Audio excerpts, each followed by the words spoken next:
Pues muy buenos días, tengan todas y todos ustedes, en nombre del Instituto Mexicano de Tecnología del Agua y de la Cátedra UNESCO INTA, El Agua en la Sociedad del Conocimiento. Les damos la más cordial bienvenida a este nuevo espacio de conocimiento en línea, que como todos los viernes nos reúnen a todos los interesados e interesadas en las temáticas del agua para profundizar en nuestros propios campos de conocimiento o conocer de otros campos de conocimiento, de otros abordajes que nos ayuden a enriquecer nuestra visión, nuestro quehacer y nuestra percepción de los temas fundamentales con respecto al agua.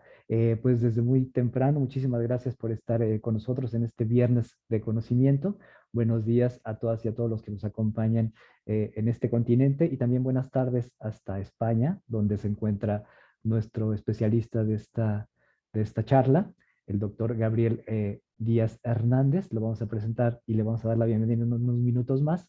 Primero yo quisiera pues darles a todas y todos la más cordial bienvenida, quienes nos acompañan en esta plataforma, quienes nos acompañan también a través de las redes sociales del Instituto Mexicano de Tecnología del Agua, quienes están siguiendo esta transmisión totalmente en vivo a través de Facebook Live, también de Twitter y de nuestras redes sociales, tanto de la Cátedra UNESCO de Intelagua en la Sociedad del Conocimiento como del propio Instituto Mexicano de Tecnología del Agua. Yo quiero comentarles que cómo va a ser la dinámica de este evento, de este seminario, de este espacio de conocimiento, como en semanas anteriores. Si lo notaste al ingresar a esta sala, pues tu micrófono está por el momento cerrado y así va a permanecer a lo largo de toda la sesión para favorecer pues que todos tengamos una experiencia fluida de la charla del doctor Gabriel Díaz y al final tendremos una ronda de preguntas y respuestas y comentarios, por supuesto, de su parte, que es una parte fundamental de estos espacios de conocimiento, este diálogo con nuestros expertos. Y este diálogo será posible a través del chat. Desde que inicie la charla del doctor Díaz hasta que concluya y durante el tiempo de preguntas y respuestas, este chat está abierto para que ahí puedas escribir tus preguntas, tus comentarios. Nosotros las estaremos recopilando y las plantearemos en su momento al doctor Díaz al final de su presentación. Y de la misma forma, si nos acompañas en redes sociales, en las secciones de comentarios, ahí muy bienvenidos tus comentarios o tus preguntas para que podamos plantearlas en su momento al doctor Gabriel Díaz. Esta sesión, les quiero comentar también, está siendo grabada para que de forma íntegra puedas tener de manera posterior a la presentación de esta mañana, pues todo el contenido que nos comparte el doctor Gabriel Díaz en esta ocasión y este material muy rápidamente en unas horas más al terminar el evento quedará disponible para todos ustedes de inmediato en redes sociales para todos y todas, pero también en nuestro canal INTA, donde se coloca junto con un acervo amplio de materiales. Muchas gracias por ayudarnos con la lámina de las redes sociales.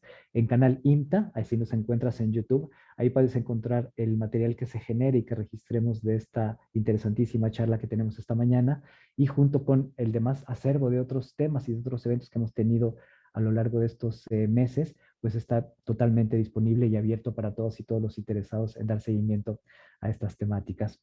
Yo quisiera en este momento entonces pues ya presentar a nuestro invitado de esta mañana para nosotros, de esta tarde para él, y se trata nada más ni nada menos que del doctor Gabriel Díaz Hernández de la Universidad de Cantabria, y este tema que nos comparte en particular en esta ocasión es un tema de verdad fundamental para poder conocer mejor cómo las herramientas de gestión para las operaciones costeras o portuarias o todos los ámbitos que tienen que ver con la movilidad a través del agua aprovechan y sistematizan toda la información de la atmósfera, del agua, en estos elementos que están en perpetuo movimiento en nuestra atmósfera, el agua, y cómo podemos procesar mejor o cómo se ha venido evolucionando toda esta metodología y todos estos métodos que generan los expertos para conocer mejor estas variables, para poder sistematizar toda esta información y para poder orientar y para poder brindar una mayor seguridad y una mejor operabilidad a todas las operaciones que tienen que ver con esta movilidad en estos ámbitos de agua, particularmente en ámbitos costeros, pero no exclusivamente. Va a ser una presentación de verdad amplia y de lo más interesante a cargo del doctor Gabriel Díaz Hernández. Entonces, si quieres conocer a profundidad de estos temas, estás en el mejor espacio y en el mejor lugar con esta charla del doctor Gabriel Díaz Hernández. Yo quiero simplemente para dar una introducción a su charla, quisiera compartir con todas y todos ustedes una muy breve semblanza curricular para ubicar mejor al doctor Gabriel Díaz Hernández. Él es nacido en México, en la Ciudad de México, entonces Distrito Federal, en 1975, y realizó sus estudios de Ingeniería Civil en la Universidad Nacional Autónoma de México, y posteriormente, en el año 2000, realizó su maestría en Ingeniería Hidráulica de la División de Estudios de Posgrado de la Facultad de Ingeniería de la UNAM, la DEPFI UNAM. Y fue en marzo de 2006 cuando obtuvo el grado de doctor en Ingeniería de Costas y Puertos por la Universidad de Cantabria, y así continuó su labor de investigación, primero como investigador en esta universidad y en la actualidad como profesor contratado, doctor e investigador senior del Instituto de Hidráulica Ambiental de Cantabria. Y pues ahí compagina varias tareas que tienen que ver con la docencia en asignaturas de grado y de programas oficiales del máster de la Universidad de Cantabria, llevando a cabo asesorías, diseños y diferentes materiales docentes, dirección de tesinas y evaluación del alumnado. Adicionalmente, forma parte del grupo de investigadores del Instituto de Cantabria, del Instituto Hidrológico de Cantabria, y ha formado parte activa en los equipos de trabajo para diferentes proyectos en convocatorias internacionales, europeas y del Plan Nacional, en temas de regeneración de playas, en desarrollo de modelos numéricos avanzados de propagación de oleaje, en actividades de laboratorio, en realización de informes técnicos, en fin, y diseño de estructuras de protección costera y portuaria. Aspectos muy importantes en esta parte del planeta. Actualmente, el doctor forma parte del equipo de investigadores senior en esta institución desde su fundación ya hace más de 10 años. A título personal, ha obtenido por sus trabajos de investigación diferentes reconocimientos, como el Premio Modesto Vigueras en 2012, concedido por la Asociación Técnica de Puertos y Costas de España, y actualmente ha sido seleccionado como chairman de un nuevo grupo de trabajo internacional denominado WG232, dedicado a integrar los conocimientos técnicos relacionados con la cuantificación del riesgo meteo-oceanográfico durante la construcción marítima, convocado por la Asociación Internacional de Infraestructuras de Transporte Acuático.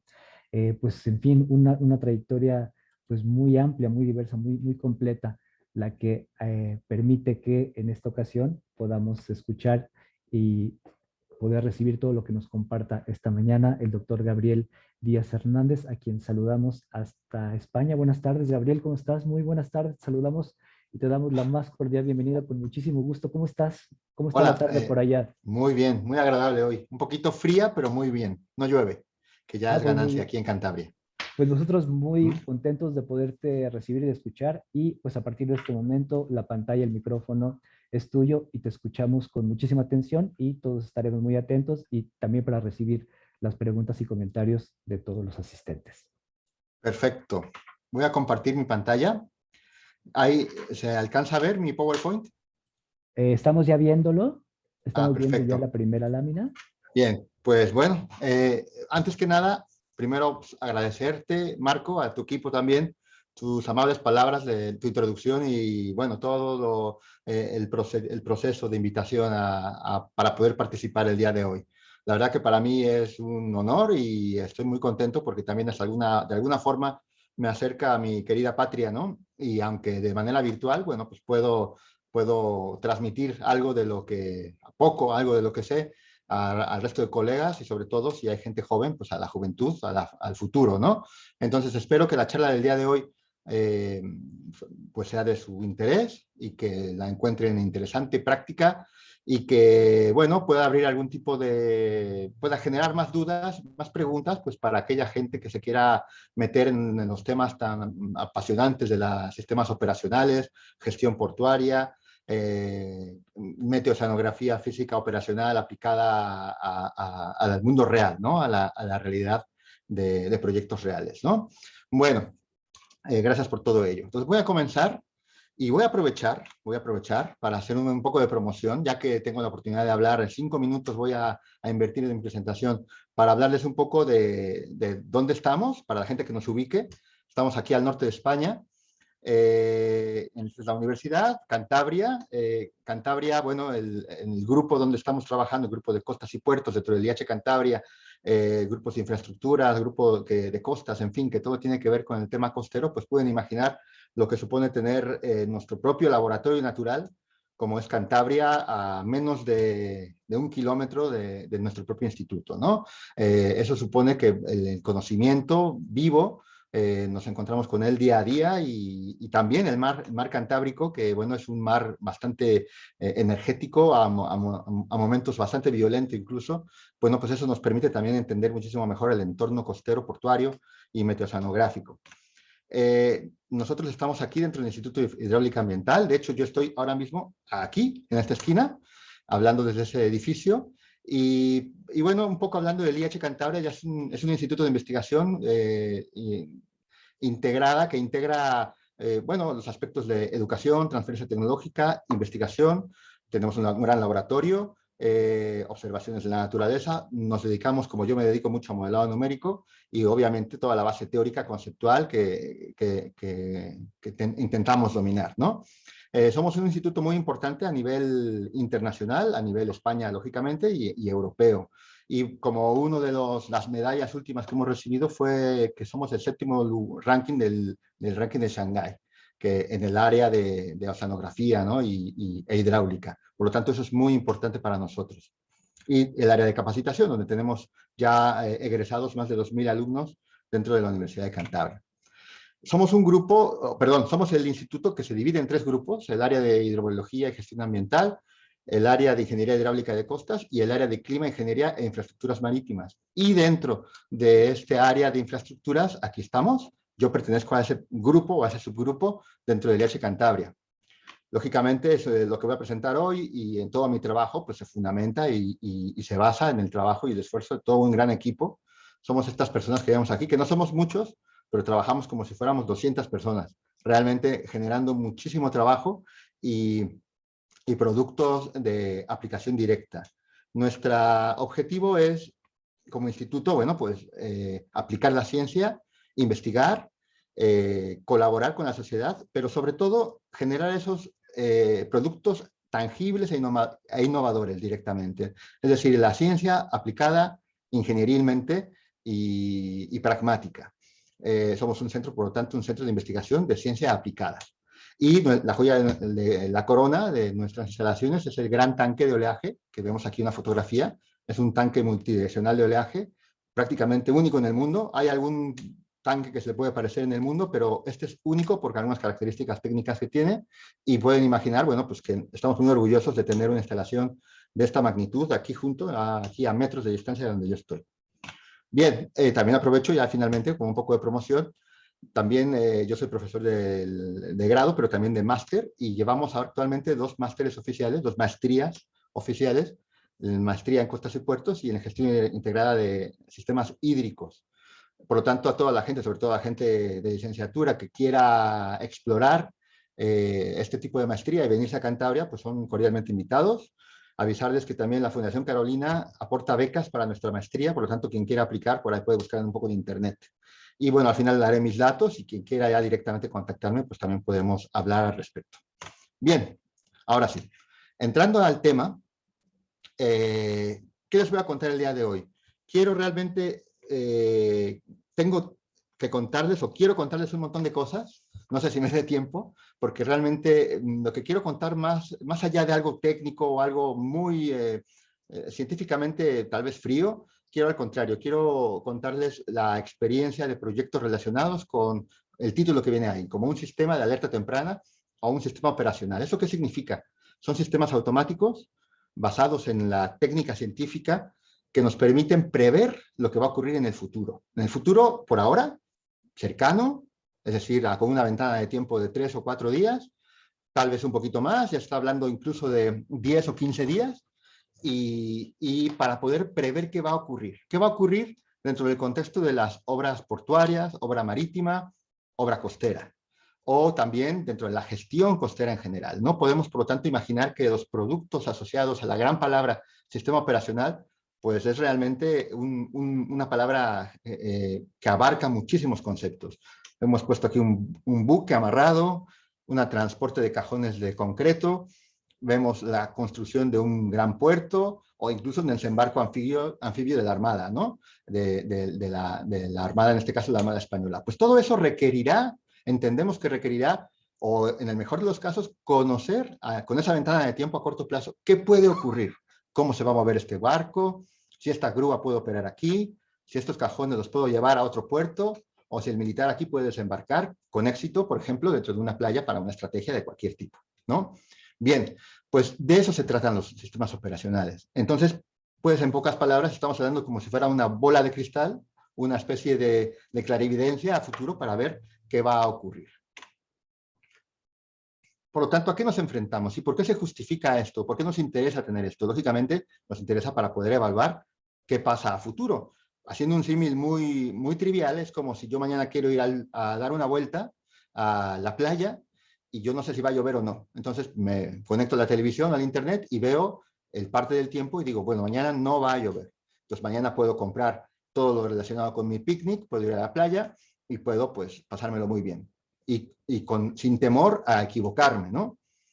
O a que todo se eche a perder mi plan, ¿no? Pues exactamente en ese mismo símil, pues toda actividad futura dentro del ámbito portuario, costero, pues tiene esa misma idea. Lo que pasa es que la repercusión de un fallo o una parada operativa, técnicamente hablando, de un puerto o una playa o una ruptura de algo o un accidente, pues se traduce en millones de dólares o de euros. Por lo tanto, en ese símil que decía, bueno, pues a mí me puede llover en mi picnic, no, hecho a perder el gasto que había hecho, pues en un puerto, si hay una parada operativa, podemos hablar de miles o millones de euros al año debido a ese tipo de parada técnica.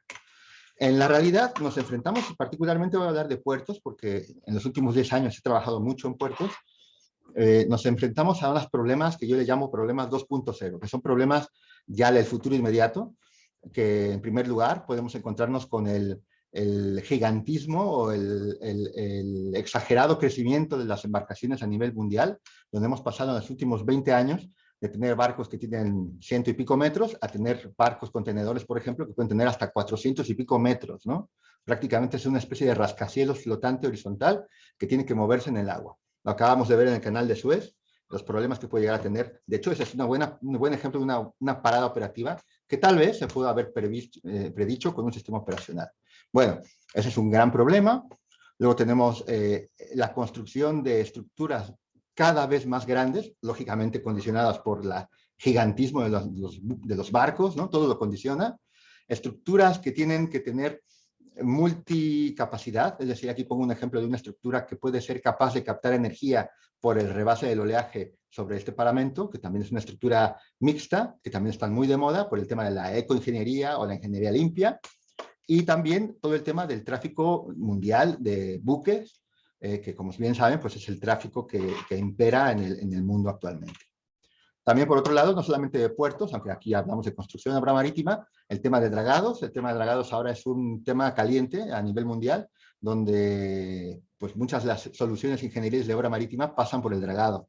Y el tema de seguridad. Aquí lo quiero ilustrar con un tema de el rebase de una gran ola que está pasando sobre un paso marítimo, donde hay gente que puede estar arriesgando o en riesgo de incluso de perder la vida, ¿no? Ese es un buen ejemplo, pero el riesgo se puede traducir en un montón de efectos. Riesgo por efecto de un tsunami, riesgo por efecto de grandes lluvias e inundaciones, riesgo por efecto de un huracán, o riesgo por efecto de que la rotura de un elemento que haga que la gente o los bienes que estén ahí protegidos, pues dejen de estar protegidos, ¿no? Entonces, todo eso, que son los problemas 2.0, pues son lo que nos dedicamos a la solución o intentamos resolverlo.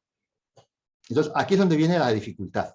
La dificultad es intentar relacionar un montón, muchos, yo diría aquí he puesto algunas, pero pueden ser cientos de variables meteoceanográficas, físicas, incluso a veces ya no tan físicas del ámbito social o económico, que de alguna forma viven juntas y se interrelacionan. Es decir, yo tengo, y le he querido llamar variables de nivel 1, 2 y 3. Aquellas variables que por su orden de ocurrencia o por su capacidad de cuantificación pueden ser nivel 1, sencillas, más fáciles, nivel 2, derivadas de las nivel 1, un poquito más complicadas, y nivel 3, pues ya no tan fácil de intuir, ¿no? Por ejemplo, el oleaje, un tsunami, el oleaje que genera una embarcación cuando pasa y navega. Bueno, pues son variables que yo considero que son variables básicas, son variables de la física clásica de la meteoceanografía, que luego se pueden transformar y se pueden hacer mucho más complejas con el paso de los procesos físicos. Por ejemplo, se pueden transformar, puede rebasar el oleaje sobre una estructura, puede mover a un buque, puede erosionar una playa o puede interferir con la navegabilidad de un buque, ¿no? Es decir, una variable que puedo cuantificar, pero que ya no se parece tanto a la variable inicial. Y luego, ya el colmo es la variable nivel 3. Ya son variables que ya estamos hablando de funcionalidades, aspectos de seguridad, aspectos de gestión, aspectos de rendimiento, ¿no? El famoso KPI, ¿no? Los índices de rendimiento, donde ya traducimos la parte física meteoceanográfica a variables de rendimiento. Es decir, en pocas palabras, si yo tengo un barco parado y no puede navegar, ¿cuánto dinero estoy perdiendo, por ejemplo? ¿O qué impacto social puede tener un vertido de un petrolero que pueda romperse o pueda encallar, ¿no? Ahora, repito el caso del canal de Suez, ¿cuántos millones de dólares a nivel mundial se han perdido por ese pequeño gran detalle que se quedó el barco encallado, ¿no? Pues esas son variables de seguridad, de funcionalidad, de operatividad y de rendimiento, que parece ser que quedan lejos, ¿no?, de las variables básicas, pero no, para nada, quedan totalmente ligadas, porque como bien saben, por ejemplo, en el buque aquel, pues parece ser que el viento fue el causante de dicho bloqueo. Bien, por ejemplo, voy a poner un ejemplo que luego lo comentaré al final. Imaginemos que yo quiero poner un sistema de predicción para poder determinar la parada operativa de una terminal de contenedores. Es decir, aquí tengo una fotografía, un grandísimo buque en portacontenedores que está operando aquí. No sé si está cargando o descargando. Esa carga y descarga, ¿de qué depende? De muchas cosas. En tierra, lógicamente, de un mundo de cosas. Pero en la parte que me interesa, el agua, depende de la corriente que hay aquí, del oleaje, del viento, de la onda larga mareal, de la onda infragravitatoria que se generó. Podrá depender del riesgo que tenga también, incluso puntualmente por un tsunami. Podrá depender del sedimento que se pueda acumular aquí, o de un montón de cosas, o incluso de otro barco que pase a gran velocidad que me pueda mover aquí. Aquí el operador de la grúa o cualquier gestor que tenga en el muelle, pues estará pendiente de los movimientos del barco para poder cargar y descargar de forma segura y eficiente para el parque de contenedores. Es decir, una grúa puede sufrir un montón porque haya mucho viento, o puede no atinar a coger el contenedor, a agarrar el contenedor por movimientos excesivos del barco. ¿Y eso de dónde viene? Pues del oleaje, en fin, de las corrientes, de los periodos. Entonces nosotros la gran pregunta es, ¿podremos hacer una especie de bola de cristal con base en el conocimiento predictivo meteoceanográfico para poder prever cómo va a ser esta operación, tanto hoy por la mañana, mañana, pasado mañana, el domingo, incluso el lunes? Yo le podré decir al operador aquí, ojo, que el lunes viene un temporal y va a parar tu operativa. Por lo tanto, a este barco no lo metas en muelle, déjamelo fondeando fuera para no perder dinero o para no tener un problema, pues, de sobrecoste o incluso de seguridad. Pues esa es la gran idea. Entonces, así como lo planteo, esa bola de cristal parecería prácticamente una ciencia ficción. ¿Cómo es posible, no? ¿Cómo es posible que podamos entenderlo y poder preverlo? Y sobre todo con fiabilidad y con realismo, ¿no? Bueno, pues la idea es esa. La idea es poder, del catálogo de variables que yo tengo predefinidas en niveles 1, 2 y 3, poder identificar primero cuáles pueden estar involucradas. Por un lado, el color rojo, luego en la flecha verde, poder interrelacionarlas de alguna forma, poder dar una jerarquía de relación que puedan tener, y luego, pues, cómo concatenando los efectos para poder al final obtener ese rendimiento final. Bueno, pues a eso nos dedicamos, o a eso con el equipo nos dedicamos a hacer sistemas, que contaré algunos ejemplos al final, que precisamente interrelacionan este tipo de ideas. Bien, ahora bien, un poco de historia, o un poco de historia cercana, no tan lejana. ¿Cómo se solían hacer o cómo podíamos dar este tipo de soluciones hasta hace una década, ¿no? ¿Por qué? Porque los que estoy contando, los sistemas operacionales, no los he inventado yo, ni mucho menos, son ya sistemas que podemos estar hablando después de la Segunda Guerra Mundial, posiblemente son los primeros sistemas meteoceanográficos de carácter militar primero y luego de carácter civil, que pues, han venido viviendo con nosotros ya bastante tiempo. Pero podemos hablar que se basaban en una arquitectura básica, una arquitectura que yo le llamo 1.0. Es decir, es una arquitectura lineal que parte de una identificación de proveedores meteoceanográficos. Yo me puedo conectar, por ejemplo, a la NOAA para ver cómo va a estar el oleaje en una parte del mundo. Transfiero de alguna forma matemática o analítica, transfiero estos oleajes al punto objetivo. Luego obtengo con otra alternativa, con un modelo o con otro tipo de aproximación matemática, las variables que me interesan. Por ejemplo, el rebase del oleaje sobre una estructura o el movimiento de una barra de una playa. Establezco condiciones del sistema geométricas e interpreto resultados.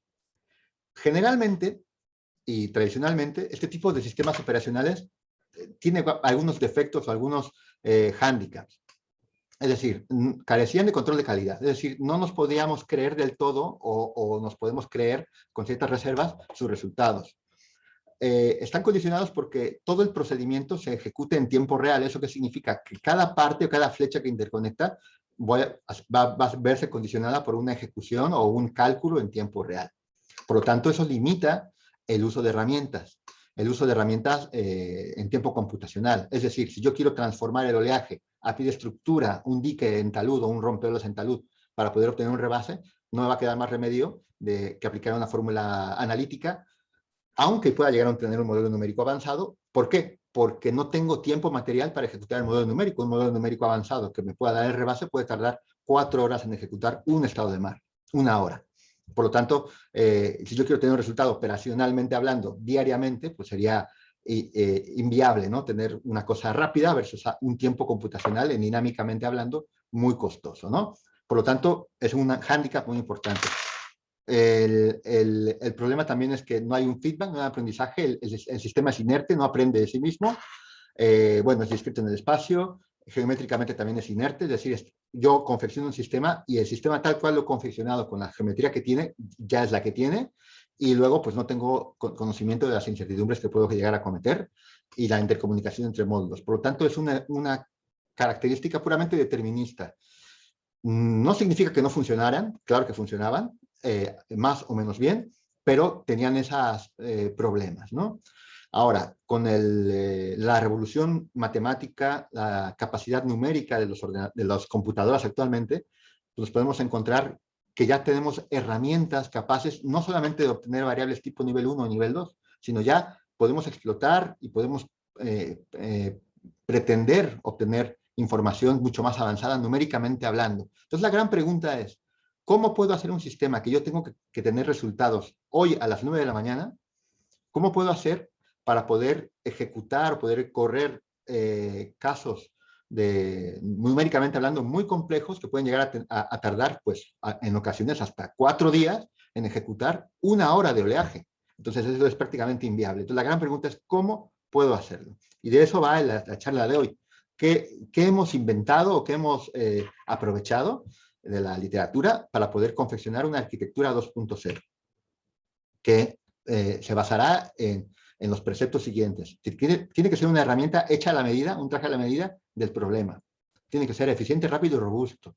Lo que he dicho, eficiente porque tenemos que tener diariamente resultados rápidamente y luego tiene que ser suficientemente bueno para que no falle, ¿no? Por poner un ejemplo, si yo dependo de una simulación numérica que pueda tener un tiempo de duración, dependo de que no falle. La gente que nos dedicamos a modelos numéricos sabe bien perfectamente que son muy caprichosos y que pueden llegar a explotar en cualquier momento. Por lo tanto, tiene que ser robusto también en ese aspecto. Modular, fiable y realista. Modular significa que puedo intercambiar módulos y ahora comentaré algo al respecto. Tiene que ser un proyecto independiente y eso es lo más importante dentro de la arquitectura. Independientemente del problema que tengo que resolver, me da igual si es desembarco anfibio para la Armada Española, me da igual si es el buque de atraque para el puerto de Langostera o en Galicia, o me da igual si es para establecer la inundación predictiva de un tsunami. Tengo que tener un método que sea proyecto independiente, que pueda ser capaz de abarcar toda esa casuística de proyectos que yo pueda atender, ¿no? Eso es muy ambicioso. Bueno, que pueda autodiagnosticarse, que pueda autoaprender de alguna forma y que pueda ser también evolutivo, ¿no? Es decir, que no sea inerte, sino que la geometría del problema, las condiciones de contorno del problema puedan modificarse casi en tiempo real. Bueno, pues, ¿cómo lo hemos logrado o cómo lo hemos pretendido lograr? Pues yo diría, resumiendo mucho la parte técnica, advertí que esta charla no iba a tener nada técnico profundo, pero les recomiendo a los presentes que le echen un ojo a este paper, a este artículo, High Resolution Downscale Ocean Waves, de mi colega Paula Camus, también de aquí de la Universidad de Cantabria, y yo considero que concretamente dentro del ámbito de la oceanografía operacional aplicada a la ingeniería, como estoy contándolo, ha sido fundamental, sobre todo para nosotros. ¿Por qué? Porque a través de este paper nos enseñó, Paula y su equipo, que podemos optar por ejecutar grandes cantidades de información en ámbito pre-ejecución, o coloquialmente hablando, puedo precocinar toda la física que me interesa para luego invocarla a través de un catálogo de casos. Eso ahora me explico, pero esa es la clave. Es decir, yo puedo preseleccionar una serie de casos, pre-ejecutarlos, y luego ya en la operativa puedo invocarlos a través de un catálogo pre-ejecutado o precocinado, como quieran llamar. Todo ello bajo una base de una fase histórica o hindcast para poder entender el problema y poder luego extrapolar el conocimiento a una fase predictiva tipo forecast, que es el objetivo final del problema. Para que me entiendan, pongo este ejemplo. Este gráfico es un gráfico típico que se llama el Self-Organizing Maps, la SOM. Es una representación de un mapa autoorganizado de variables físicas. En este caso, variables muy sencillas de entender, que es el oleaje. Aunque la representación SOM admite una multivariabilidad casi infinita de variables. Aquí pongo oleaje para que se pueda entender. ¿Qué significa? Que tengo 500 panales de abeja de estos, tengo 500 hexágonos, que cada uno tiene su color. ¿Qué representa el color? El color amarillo a rojo representa la altura de ola. El color gris, el periodo. La flecha gris, la dirección del oleaje. El color azul, el viento. Y la flecha morada, la dirección del viento. Es decir, ¿qué interés tiene esto? Que de una sola fotografía mental yo puedo caracterizar cómo es el oleaje en un punto. Concretamente esta SOM, esta representación SOM, es para Galicia, para el norte de España, Galicia, que es un oleaje especialmente energético. Aquí, por lo tanto, si yo cojo o agarro este clúster, que así se llama, o esta centroide, puedo representarlo, puedo imaginarme que representa una física muy concreta. Si yo agarro otro centroide, pues puedo imaginarme que es otra física también concreta, pero muy distinta a la anterior. La gran pregunta es, ¿con un número finito de centroides puedo representar toda la física de una zona? Me da igual, oleaje, corrientes, viento. ¿Puedo representarlo? Y la respuesta, según el artículo de Camus, es sí, puedo perfectamente. ¿Por qué? Porque todo está relacionado, la física se concatena y la energía se va transmitiendo de una física nivel 1 al nivel 3. Entonces, puedo perfectamente optar por ello. Entonces, el truco es asimilar una serie de datos histórica de gran duración, que puede tener cientos de miles de datos, por ejemplo, oleaje de los últimos 60 años, pues puedo tener 560.000 estados de mar, horarios. ¿Cómo poder reducir eso a una matriz de 500 elementos, ¿no? Y luego la gran pregunta, ¿esos 500 elementos podré luego aprovecharlos para poder reconstruir los 60 años horariamente de cualquier variable nivel 1, nivel 2 o nivel 3? Pues sí se puede. Entonces, el paper de Paula y luego papers que hemos hecho posteriores lo demuestran. Y es el corazón del método. Lo que nos ha permitido, a partir de ya hace pocos años a la fecha, poder optar por proyectos y poder contestar a esa gran pregunta que puse, por ejemplo.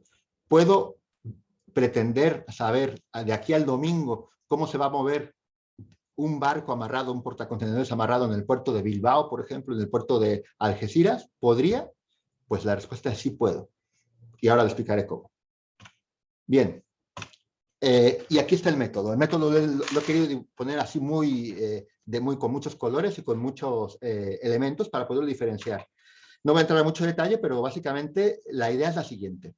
La idea es relacionar cada color de cada caja de mi método con un mensaje que tengo aquí a la derecha, ¿no? Por ejemplo, el color verde es mi base de datos original, que puede venir de una base histórica, visual, instrumental o numérica. Luego tengo un método que siempre tengo que hacer una autoselección, que puede ser con el SOM, que he explicado, un K-medias, o MaxDis, o un hipercubo linealmente hablando.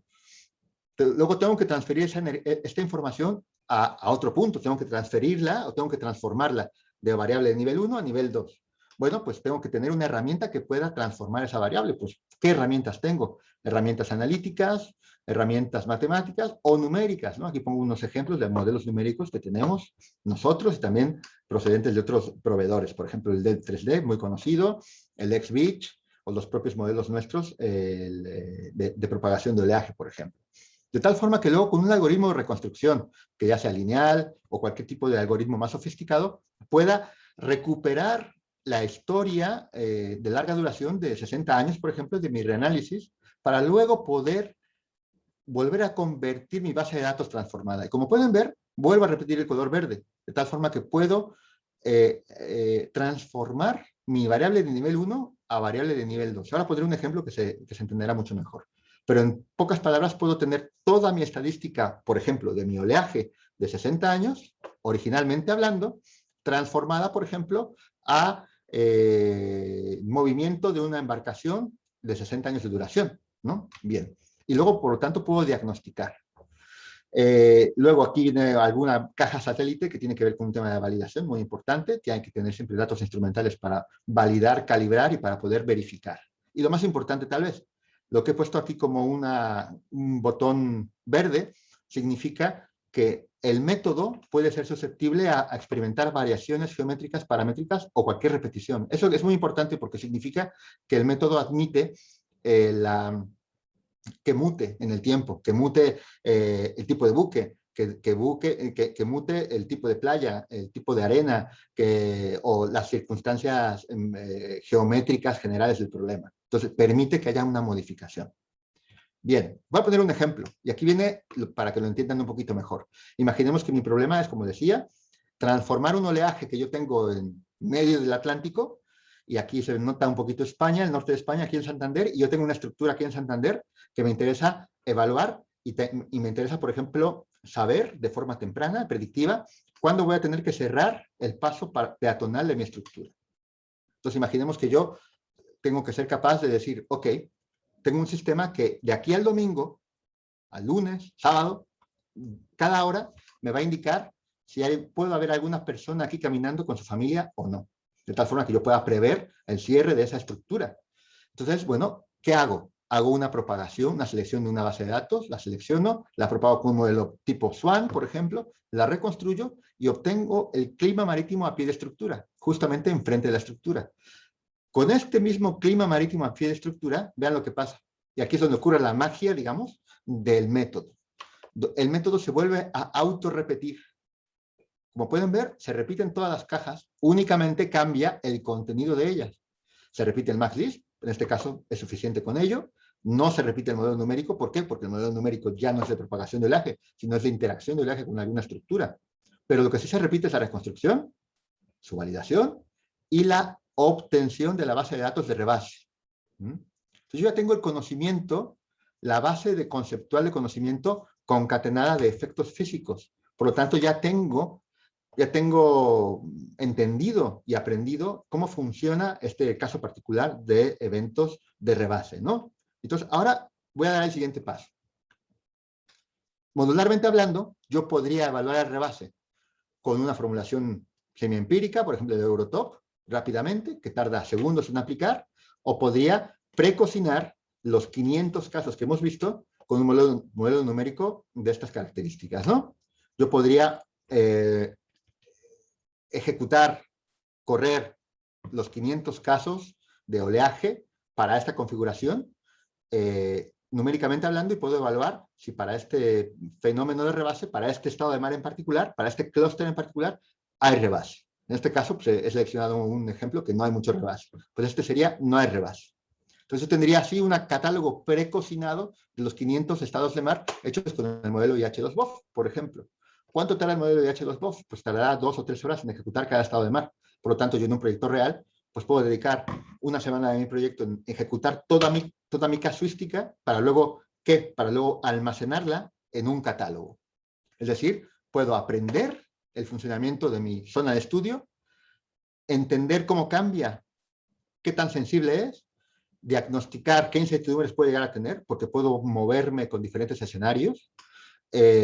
Tanto puedo evaluar algún escenario presente, pasado o incluso futuro, ¿no? Imaginemos que el gestor de aquel rompeolas que quiere cerrar al tráfico me dice, oye, ¿qué pasa si le pongo un muro? Bueno, pues puedo evaluarlo, podría evaluarlo, ¿no? ¿Y todo ello para qué? Para poder tener la famosa función de transferencia, es decir, ese catálogo precocinado, preejecutado de mi física concreta que quiero ejecutar. Y entonces aquí es donde viene ya el salto mortal, donde tengo el conocimiento basado en la historia, donde tengo el método ya perfectamente calibrado, validado y ejecutado, donde puedo entonces agarrar el corazón de mi método y transformarlo ¿a qué? A un catálogo preejecutado.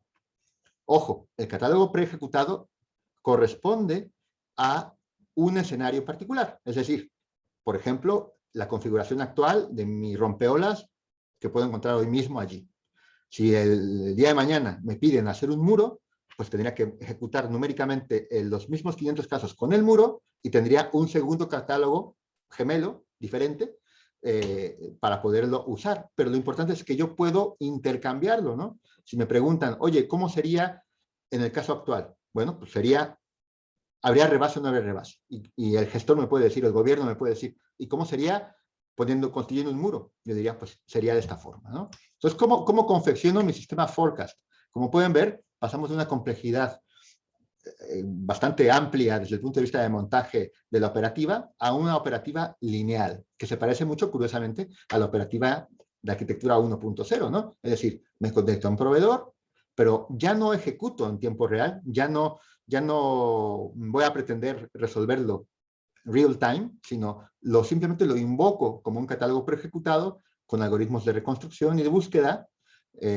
Puedo transformar la variable de número 1 a número 2 e incluso ya con un diagnóstico a una variable tipo 3 que puedo traducir coloquialmente en un semáforo, ¿no? Que puedo permitir a que una gente vaya caminando con su familia sobre el rompeolas, o no puedo directamente, rojo, o hay marginal, ¿no? Que puedo, pero que no pueden pasar gente con niños pequeños, por ejemplo, ¿no? Bueno, podría perfectamente poner un color ámbar en ese semáforo.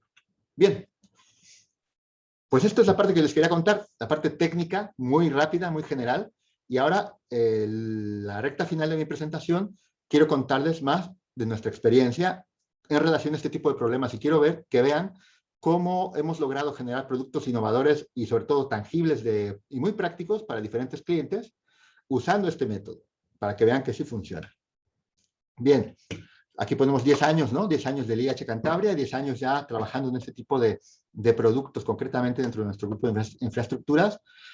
Bueno, pues ayuda a la construcción de una obra marítima, lo que acabo de comentar, el rebase del oleaje sobre una estructura de abrigo, agitación y resonancia en puertos, es decir, cómo es el oleaje dentro de un puerto, la navegación de un desembarco anfibio de la Armada. Ahora mismo yo tengo un proyecto abierto con la Armada Española justamente en este sentido. Para cualquier acceso seguro de una instalación offshore también es muy interesante. También les contaré ahora inmediatamente nuestra experiencia sobre un proyecto de movimiento de embarcaciones amarradas en un muelle, que me parece a mí muy interesante, muy bonito, muy complejo. Y si lo piensa uno fríamente, prácticamente esa bola de cristal se convierte en algo mágico, ¿no? ¿Cómo es posible que yo pueda tener un oleaje en medio del Mar del Norte? ¿Y cómo es posible que ese oleaje pueda mover de forma predictiva, numéricamente hablando, un barco? ¿Cómo es posible que lo que me dice el modelo está dentro de la realidad? ¿Y cómo es posible que todo eso lo haga en segundos, ¿no? Bueno, pues para mí, repito, me parece mágico con este tipo de metodología de aproximación.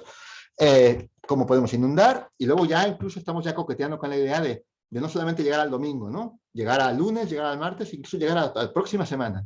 Y eso ya pueden imaginar que se traduce, vulgarmente hablando, para bien o para mal, en dinero. Es decir, si yo puedo decirle a un gestor de un puerto que de aquí al fin de mes los buques van a entrar de tal forma, van a operar de tal forma, van a sufrir un confort más o menos de tal forma, pues imaginen esa información, cómo se puede traducir en un poder económico increíble, donde pueden realmente optimizar sus recursos, ahorrar y sobre todo ser muchísimo más competitivos en este mercado global actual que se caracteriza por tener una competitividad voraz absolutamente, ¿no? Bien, en esta experiencia también un poco contarles que hemos lógicamente trabajado con muchas empresas, tanto públicas como privadas y académicas, sobre todo en el ámbito europeo, español y también internacional, y hemos trabajado en diferentes sistemas. Podemos decir que hemos trabajado en este mapa, obviamente hay muchos más trabajos, pero esos son los más relevantes.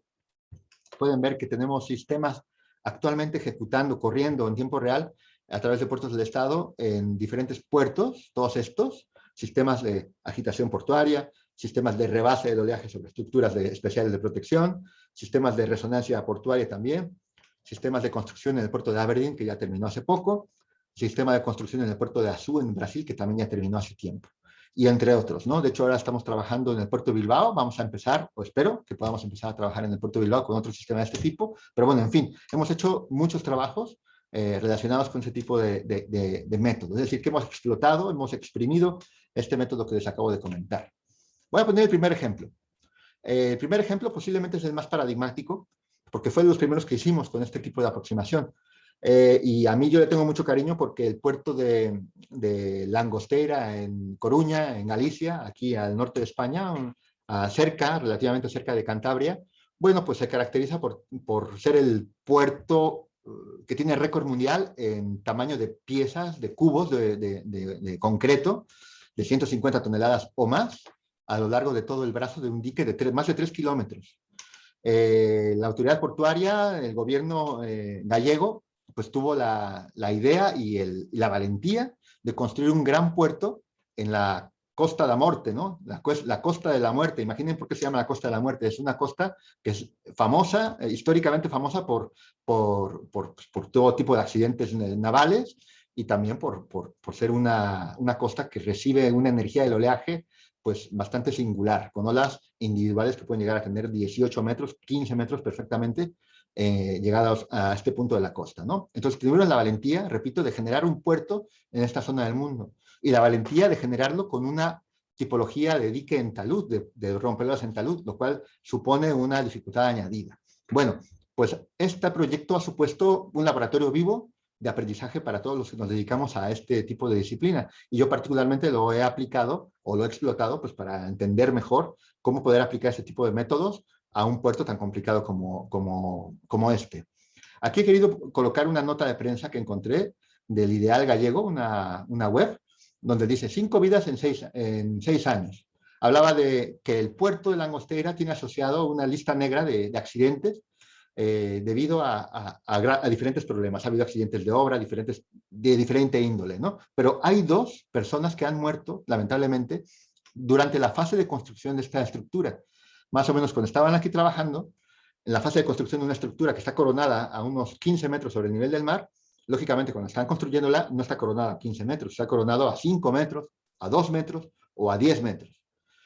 Imaginemos que unas personas trabajando, un equipo de trabajo coronado a 10 metros, está muy expuesto en el mar, en el Cantábrico o en el mar Atlántico abierto, en la Costa da Morte, donde una ola rápidamente puede superar esos 10 metros día sí y día también. Entonces podemos imaginar cómo el riesgo que supone tener gente trabajando en un dique que está a 3 kilómetros de distancia, que tarda mucho tiempo en llegar ahí a trabajar, que tienen que trabajar y luego tarda mucho tiempo en evacuar, en dado caso que venga algún tipo de problema de temporal o de tormenta. Bueno, pues ocurrió, lamentablemente, y eso desencadenó que nos llamaran la autoridad portuaria, también la constructora que estaba trabajando allí, y nos pidió que montáramos algo para poder prever, para poder tener un parte de obra de seguridad, para poder ellos planificar si podían tener a alguien trabajando allí o no.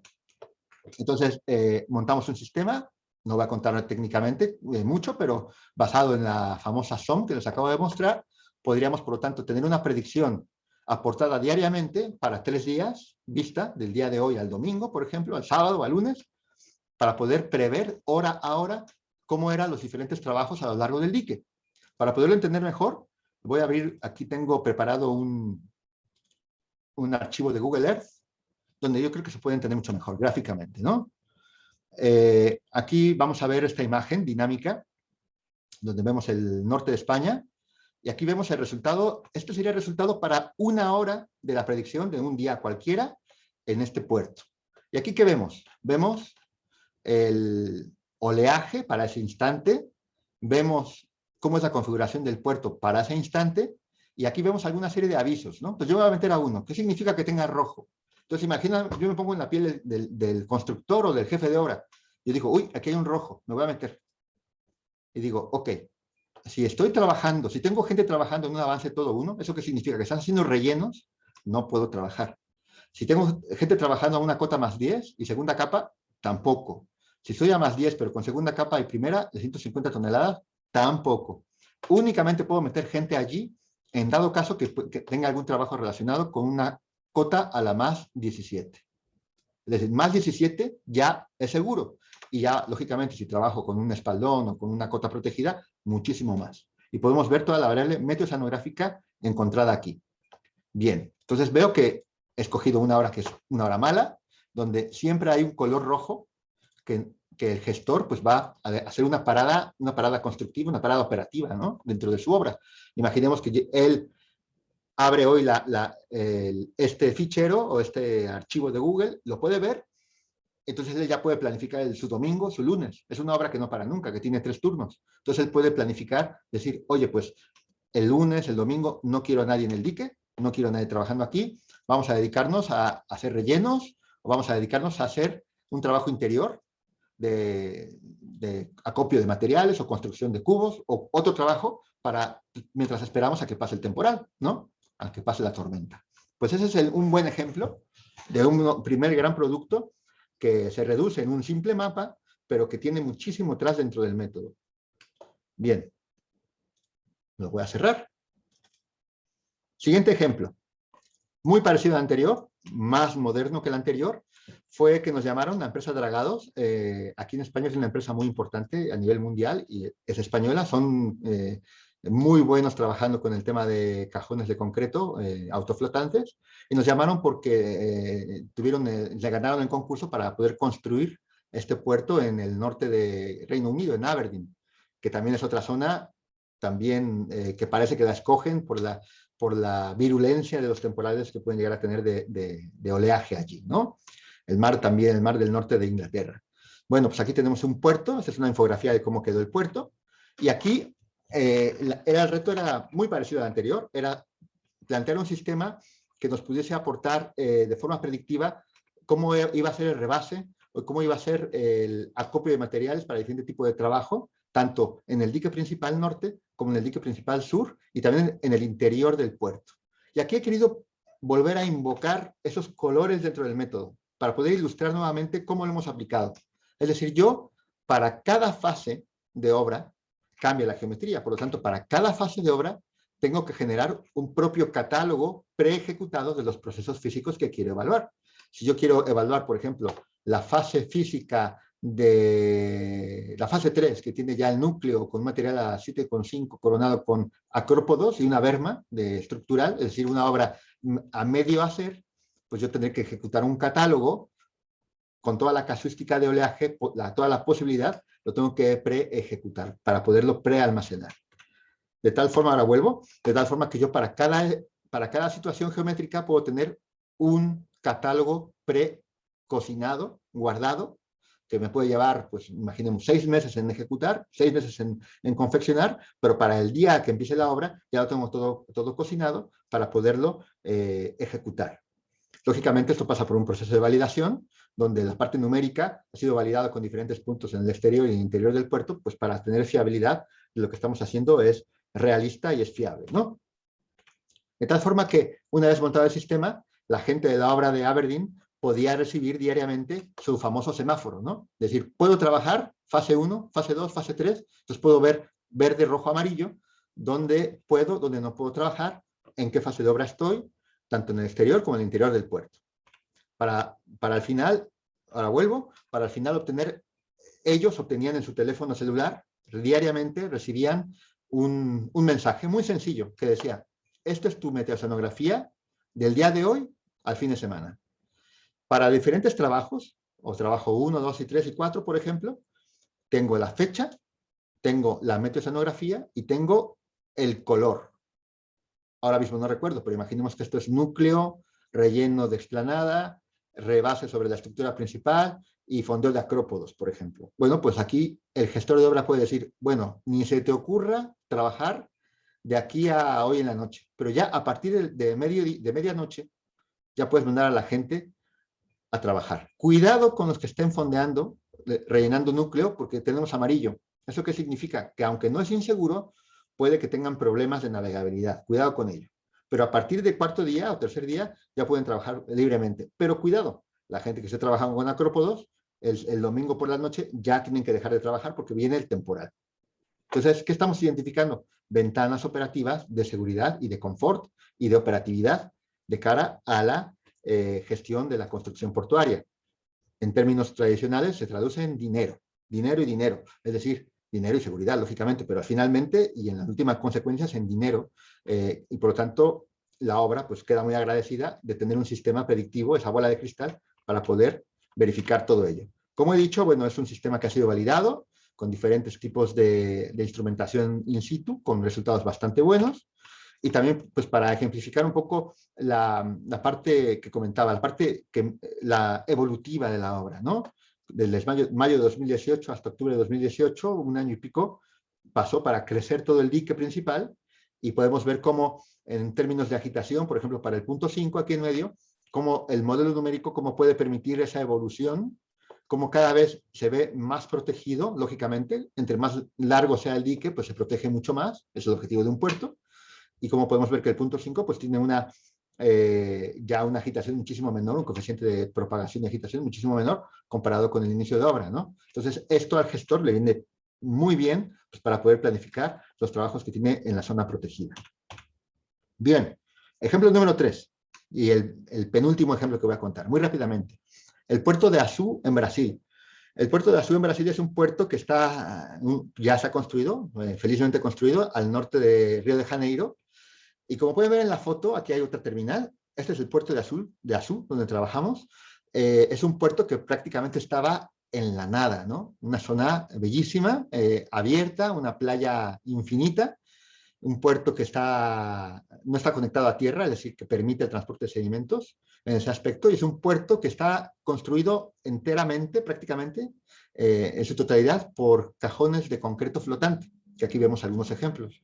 Para aquellos que no los tienen todavía en mente, un cajón de concreto flotante es una especie de edificio flotante que puede tener 20 metros de altura, 30 metros de largo y de espesor otros 7, 8 metros o más. Es decir, son realmente edificios flotantes de concreto que se fondean o se colocan tocando el fondo marino y que lógicamente generan una barrera y que luego generan el brazo del propio puerto.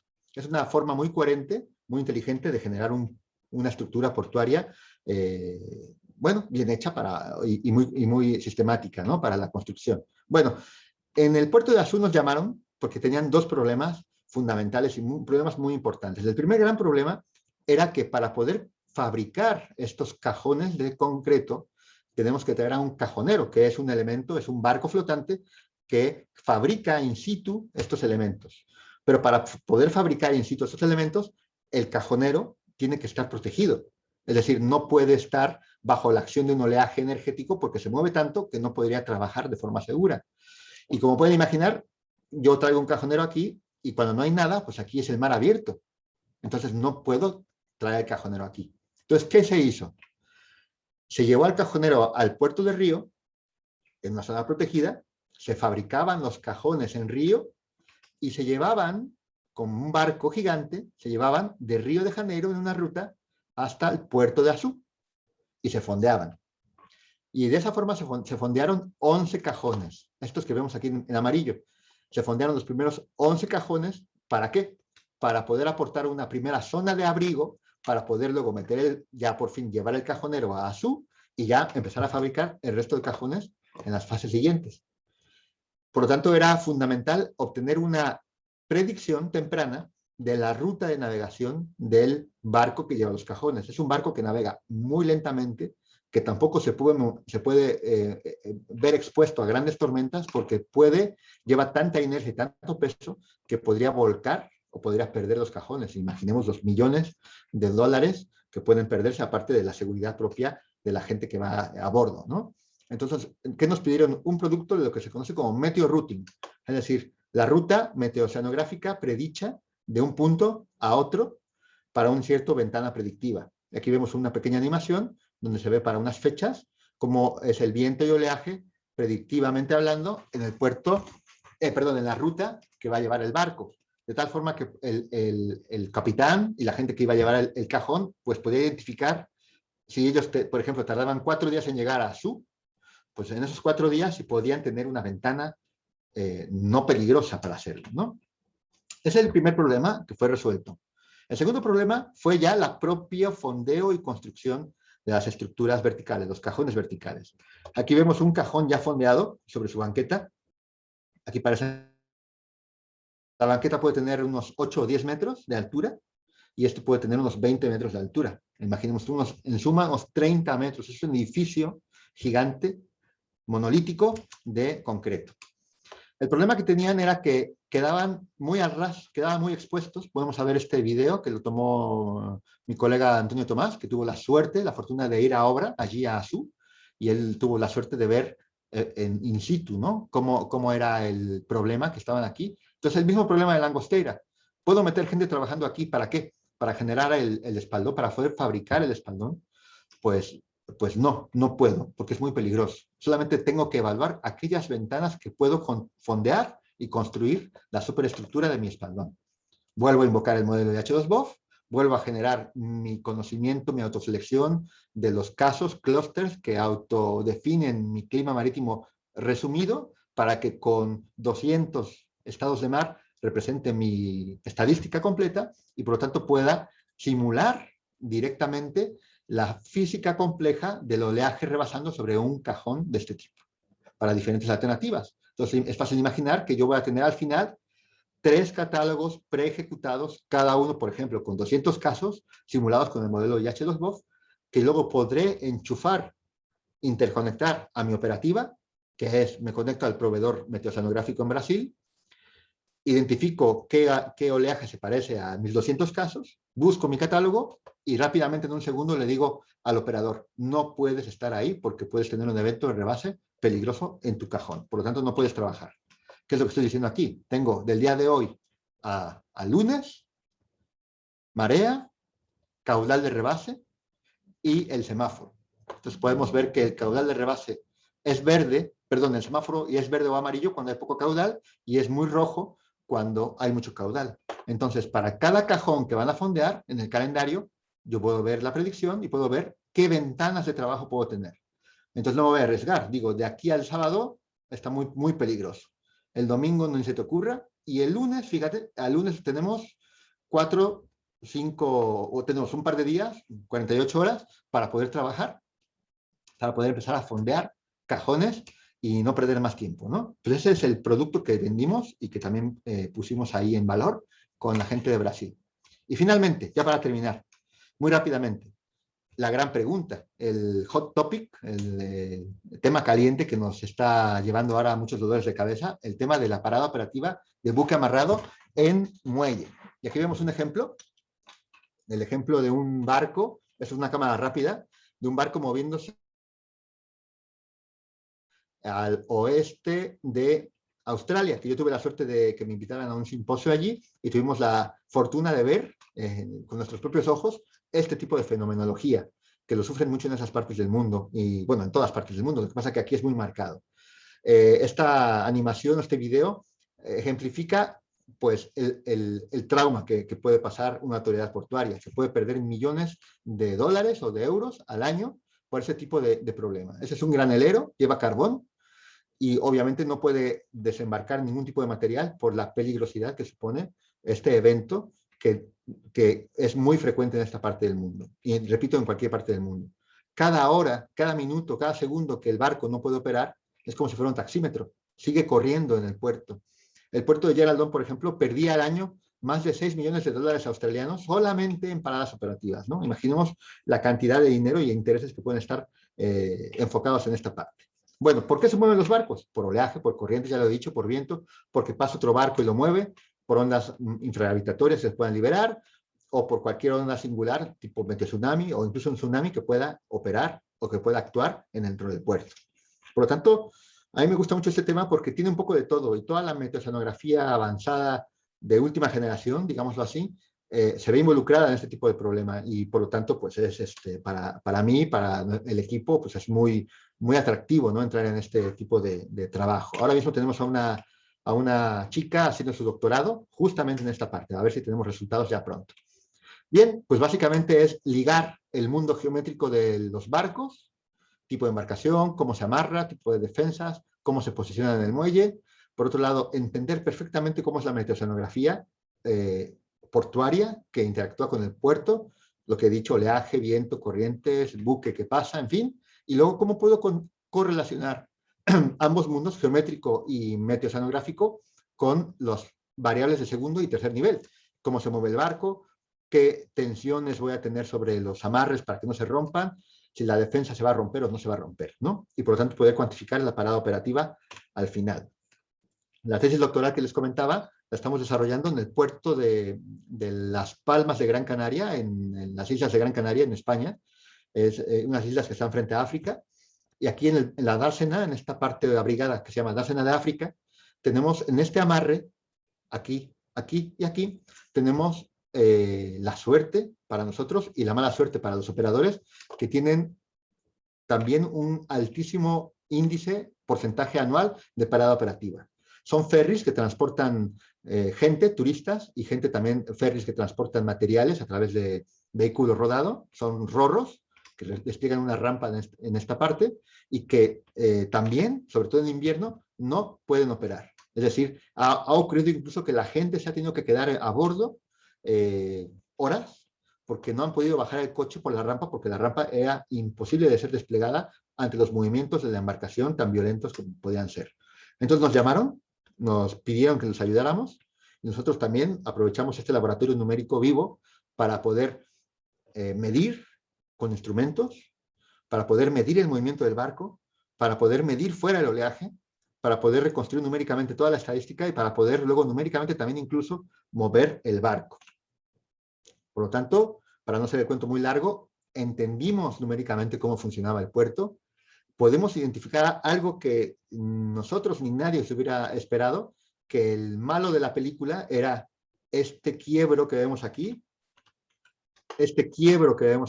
en el dique Reina Sofía. Este es un dique muy grande, que si uno se pone aquí en esta estructura y ve para acá, realmente no se ve, está tan lejos que son como 2 y pico kilómetros que realmente casi no se ve la otra estructura. La gente de la autoridad portuaria no nos podía creer que el problema era que el oleaje se veía reflejado y entraba directamente por esta dársena. ¿Por qué no nos podía creer? Porque la climatología en la parte de Gran Canaria, prácticamente todo el oleaje llega del norte. De hecho, por eso el puerto está hecho viendo al sur, para que precisamente no haya problema. El mismo día, el mismo instante, este amarre puede ser totalmente operativo, y este amarre había un caos de parada operativa. ¿Por qué? Por el elemento del quiebro de Reina Sofía. Bueno, es un problema, lo identificamos, y una vez que lo hemos identificado, empezamos a explotar la idea. El objetivo de esto final era que la autoridad portuaria pudiese entender de forma predictiva cómo iban a operar los barcos, y también pudiésemos aportar un poco de luz de cara a ver si podemos proponer alguna alternativa de mejora. Ahora comentaré sobre la mejora. Aquí es una simulación numérica que vamos a ver el elemento geométrico del puerto y vamos a ver el barco. Vamos a fijarnos en la geometría original. Ese es un barco numérico, flotante, amarrado virtualmente, que se va a mover por los efectos del oleaje que yo numéricamente puedo simular. Aquí lo vemos. Entonces pueden ver cómo el barco sufre, se mueve.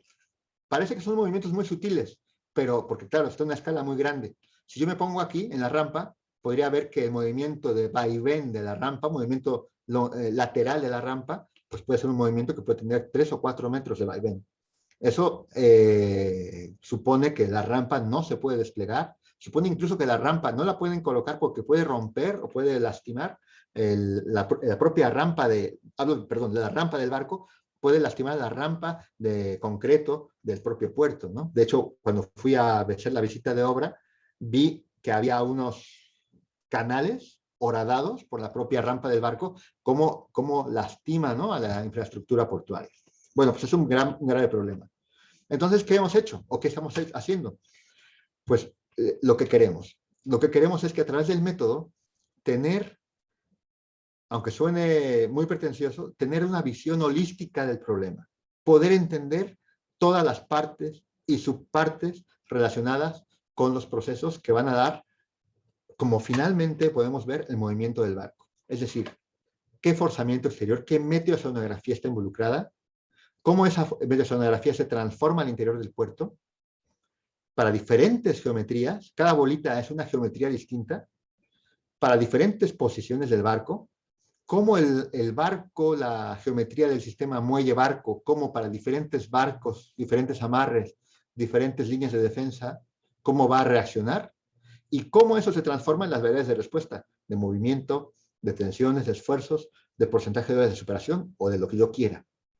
De tal forma que pueda tener una especie de mapa mental o red neuronal donde yo puedo controlar todas y cada una de las partes nodales de dicha red neuronal para poder generar escenarios predictivos. Entonces ya esto ya se parece mucho más, no tanto a un sistema operacional, al uso, sino lo que se conoce, está tan de moda como el famoso digital twin, o que me gusta más el término, el surrogate model, ¿no? El modelo surrogate, que es el que nos permite hacer un clon de la realidad actual, pasada y también futura.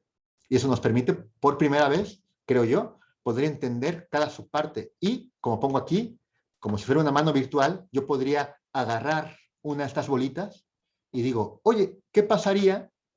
Que lo dejo todo igual, pero cambio esta geometría. Por ejemplo, que esta geometría representase un rompeolas. ¿Qué pasa si lo aumento? Un poco, lo demás lo dejo exactamente igual. Entonces puedo obtener, en consecuencia, cómo cambia esto. ¿Qué pasa si aparte de esto meto un barco más grande? ¿O qué pasa si meto una línea distinta o un material de línea distinta? Puedo, por lo tanto, toquetear, retocar cualquier variable a mi voluntad para poder que el modelo va a responder. Y como el modelo está sido validado con el método, etcétera, pues me puedo creer que ese futurible es también futuro factible. Y así es lo que hemos hecho.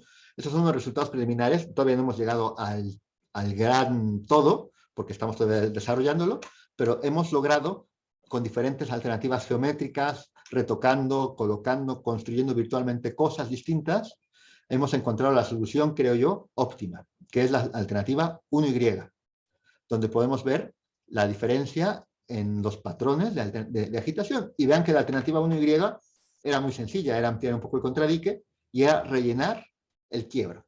Pudimos, imaginemos que aquí mi red neuronal me indica, porque es tan inteligente que me va a indicar cuál es el eslabón más débil dentro de mi método. Me va a indicar, ojo, el quiebro de Reina Sofía es el que te está metiendo el problema. Entonces yo ya saber dónde atacar, dónde modificar y puedo hacer una solución a la medida, lo más barato posible para dar una mejor solución, tanto en términos hidrodinámicos como en términos de la respuesta propia del barco. Y aquí vemos otra vez los movimientos del barco en las diferentes proyecciones, en la situación original, y ya con la geometría 1Y, que es la geometría futuro, que lógicamente el barco se sigue moviendo, pero nada que ver, ya lo hemos mejorado muchísimo, al grado que ya cumplimos con las recomendaciones, bueno, pues típicas de operativa que nos puede dar el PIANC o la propia ROM española, ¿no? Bien. Y finalmente, ya para terminar, estamos intentando meter dentro de esa red neuronal otros nuevos procesos, ¿no? No tan tradicionales. Aquí pongo un ejemplo para que poder motivar, ¿no?, también a los presentes. Por ejemplo, esa red neuronal le falta poner un proceso que es el oleaje generado por el paso de una embarcación. ¿Es relevante para mi parada operativa? Pues ya veremos. ¿Lo puedo meter? Lo puedo meter. ¿Cómo lo meto? Pues yo desarrollo paralelamente una investigación doctoral con algún alumno para poder numéricamente generar esto. validarlo, hacer ensayos de laboratorio o ensayos comparados con otros tipos de modelos o con la literatura. Una vez que estoy contento y lo podemos publicar, el alumno se doctora y este modelo ya me lo puedo creer para poderlo enchufar en esa red neuronal, en esa surrogate model, de tal forma que puedo ya meter un eslabón más dentro de la visión holística del problema. Entonces yo puedo decirle a mi autoridad portuaria, en este caso lo hemos hecho para la autoridad portuaria de Algeciras, le puedo decir, cuidado con los fast ferries, que van tan rápido que están generando una ola tal que los que tienes amarrados aquí, tanto en contenedor, en el parque de contenedores de Isla Verde, como aquí dentro, se están quejando y es un problema real. Y entonces la gente que se está quejando dice, oye, autoridad portuaria, o me limitas al ferry, la velocidad, porque nos están fastidiando, o nos vamos. ¿A dónde? Al puerto de enfrente que tenemos en Tánger, Marruecos, que nos da un servicio muy parecido al tuyo. Entonces los coreanos que llevan esta explanada se quejan. La autoridad portuaria le pregunta al ferry, oye ferry, ¿es verdad que vas muy rápido? Y el ferry te va a decir, no, voy bien. Entonces hay que tener un árbitro. Pues un árbitro que es numérico. Nosotros podemos decir, no, pues tienen razón los coreanos, ¿no? En este caso, sí pasa muy rápido, genera una ola de 1 metro, que pega un tal golpe que mueve los barcos y pasa una parada operativa importante, incluso insegura, ¿no? Para la grúa, si la grúa está en ese momento agarrando un contenedor, pues puede haber un problema. Entonces la autoridad portuaria con ese informe se lo traslada al ferry y hace una legislación fundamentada en la ciencia para poder limitar, por ejemplo, la navegabilidad dentro de ciertos barcos con ciertas velocidades dentro del puerto, por ejemplo. Entonces eso es otro producto también que se puede meter dentro del método general. Y ahora sí, creo que ha acabado. Ahora quedo a disposición de sus preguntas o cualquier duda que tengan. Ahí está mi correo electrónico para que aquella persona que quiera, bueno, involucrarse más en el tema o tener información de cualquier cosa que he contado, pues por favor me puede llegar a escribir. Muy bien. Marco. Muchísimas gracias, de verdad que pues interesantísimo todo lo que nos compartes desde esta evolución, digamos, de estos sistemas, cómo surgen, cómo van evolucionando, su arquitectura misma y también particularmente esta última parte, digamos, ya de las historias de aplicación y ejemplos particulares y específicos.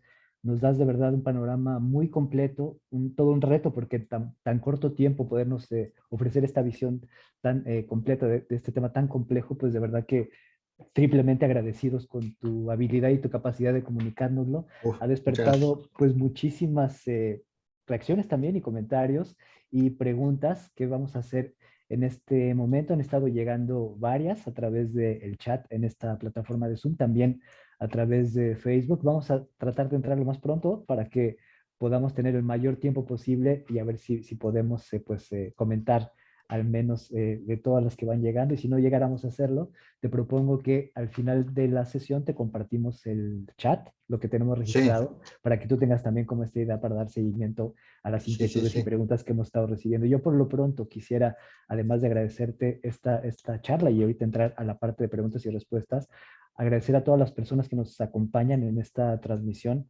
tanto de, por supuesto, de diferentes partes de México, pero también que nos acompañan desde diferentes partes de nuestro mundo, desde, por supuesto, desde España, en Italia nos están acompañando también, saludos, hasta Irlanda también saludos, en Francia y en Reino Unido también hay personas conectadas, interesadas también en la temática, decíamos ya de diferentes regiones del país, también en nuestro continente, en Bolivia, en Honduras, en El Salvador, Colombia y en Perú, pues nos están acompañando. Entonces, pues muy agradecidos también de su preferencia y de su compañía, porque esta es una forma importante de hacer que esta caja de resonancia, pues este conocimiento que estás compartiendo ahora, pues tenga una mayor amplitud, ¿no? Un poquito haciendo como esta analogía del oleaje y de cómo se expanden estas ondas, pues que el conocimiento se expanda de la misma forma. Yo quisiera comenzar planteando dos, digamos, un poco como fueron llegando en el tiempo estas preguntas y comentarios. Tenemos una de Jorge Salgado, que quiero ligar con una pregunta también de Enrique Anaya von Beck, que esta llegó por medio de Facebook. Jorge pregunta, te la planteo en este momento, dice, bueno, te felicita, interesante presentación, y entonces él se quedó con esta idea, bueno, ¿qué datos, así como para hacerlo esquemático, qué datos con qué datos se hace la calibración de este tipo de modelos matemáticos, pregunta él, y en complemento, Enrique Anaya Fonbeck, a lo mejor pueden ser como preguntas complementarias. Él pregunta, bueno, ¿qué información básica de oceanografía debe recopilarse para lograr el input del sistema? Si nos puedes comentar Bien, así como de forma esquemática, estas dos tal vez podrían ser complementarias para ligar bien, tu muy respuesta. bien. Bueno, muchas gracias por las preguntas. La pregunta es la pregunta del millón y hay que contestarla bien, porque todo lo que he contado, si no tiene esa cajita de calibración, validación, no sirve para nada. ¿Por qué? Porque no, porque serían números, matemática, más o menos bonita, una película de Walt Disney, pero realmente no tendría la fiabilidad esperada, ¿no? Entonces, efectivamente, tenemos siempre, casi como un mantra, validar cada subparte del modelo numérico. Cada subparte, propagación de oleaje, en este caso, interacción con el puerto, en otro caso, cómo penetra la energía en el oleaje, cómo se transforma en otro caso, cómo mueve al barco en otro caso. Por ejemplo, hablando del ejemplo final, que tengo más reciente. Bien, por lo tanto, necesariamente, casi obligatoriamente, para darle fiabilidad al método, tenemos que aportar instrumentación. Tenemos que ir de la mano del equipo de instrumentación, ya sea que dentro del propio, en este caso, nuestro propio IH instrumente, que no estamos muy acostumbrados a eso, o lo subcontratemos con otros equipos hermanos y podamos explotar esa información. Eh, todo modelo, como he dicho, todo modelo numérico requiere la validación, todo modelo numérico tiene que pasar por ese proceso de validación. También, dependiendo de la fase de desarrollo del modelo numérico, tendrá que verse expuesto a diferentes validaciones. El modelo numérico pasa por una validación primero fría, con datos de laboratorio, luego con casos reales y luego con casos muy complejos como el que he mostrado. Concretamente, en nuestra experiencia, nosotros queremos implementar de forma sistemática este tipo de proyectos, y vuelvo a retrotraerme al tema de los barcos, que es el último que he contado y posiblemente el más complejo, y para poder venderlo bien, digámoslo así coloquialmente, para poder vender bien la idea, tenemos que ir de la mano de una investigación seria. Y por eso tenemos a esta persona en el doctorado. Esta persona está actualmente validando con datos instrumentales medidos in situ, tanto dentro del puerto, fuera del puerto, y también dentro del propio barco, con los movimientos, los 6 grados de libertad del buque, para diferentes eventos relacionados. Y no solamente eso, sino también hemos intentado, como primera aproximación al problema, hemos intentado generar una bitácora cualitativa de la parada operativa, es decir, tener un feeling de los operadores, tener un feeling del capitán, tener un feeling de la autoridad portuaria para esos eventos identificados, pues cómo operaron, cómo no operaron, cómo se movió. Hemos puesto unas cámaras también para verlo cualitativamente, cómo fue la respuesta del barco. Entonces, con toda esa cúmulo de información, los modelos numéricos que tenemos implementados y concatenados, pues intentamos reducir las incertidumbres, verificar cuándo funciona, cuándo no funciona, para poder tener fiabilidad. La idea final es poder publicar científicamente esto, que un comité científico lo evalúe, que nos dé la bendición y que nos diga, tu método funciona. Y tu método funciona aparentemente bien para el caso de estudio que tienes, o los casos de estudio que tienes ahora mismo, que tenemos ahora abiertos Algeciras y que tenemos ahora abierto la dársena de África en Las Palmas.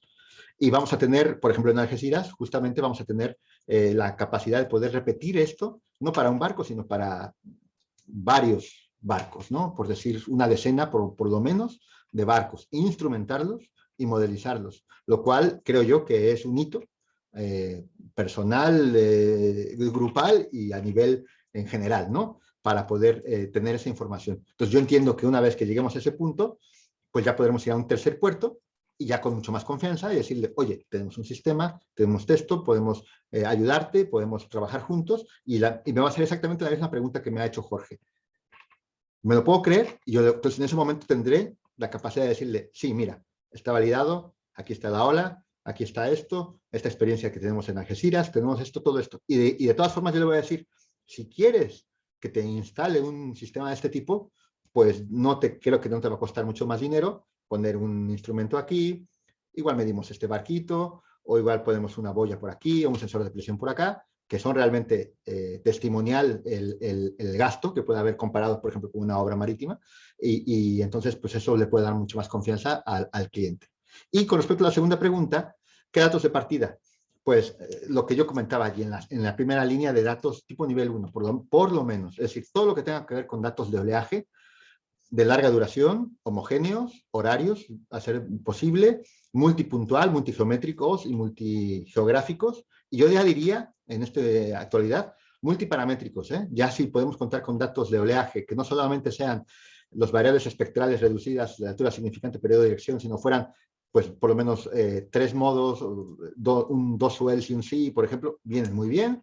Obviamente datos de marea, datos de viento, si son vientos de alta resolución, bienvenidos sean, que cada vez hay más, y corrientes. Yo diría que los ingredientes para hacer un buen platillo en este respecto, los mínimos ingredientes son esos 4.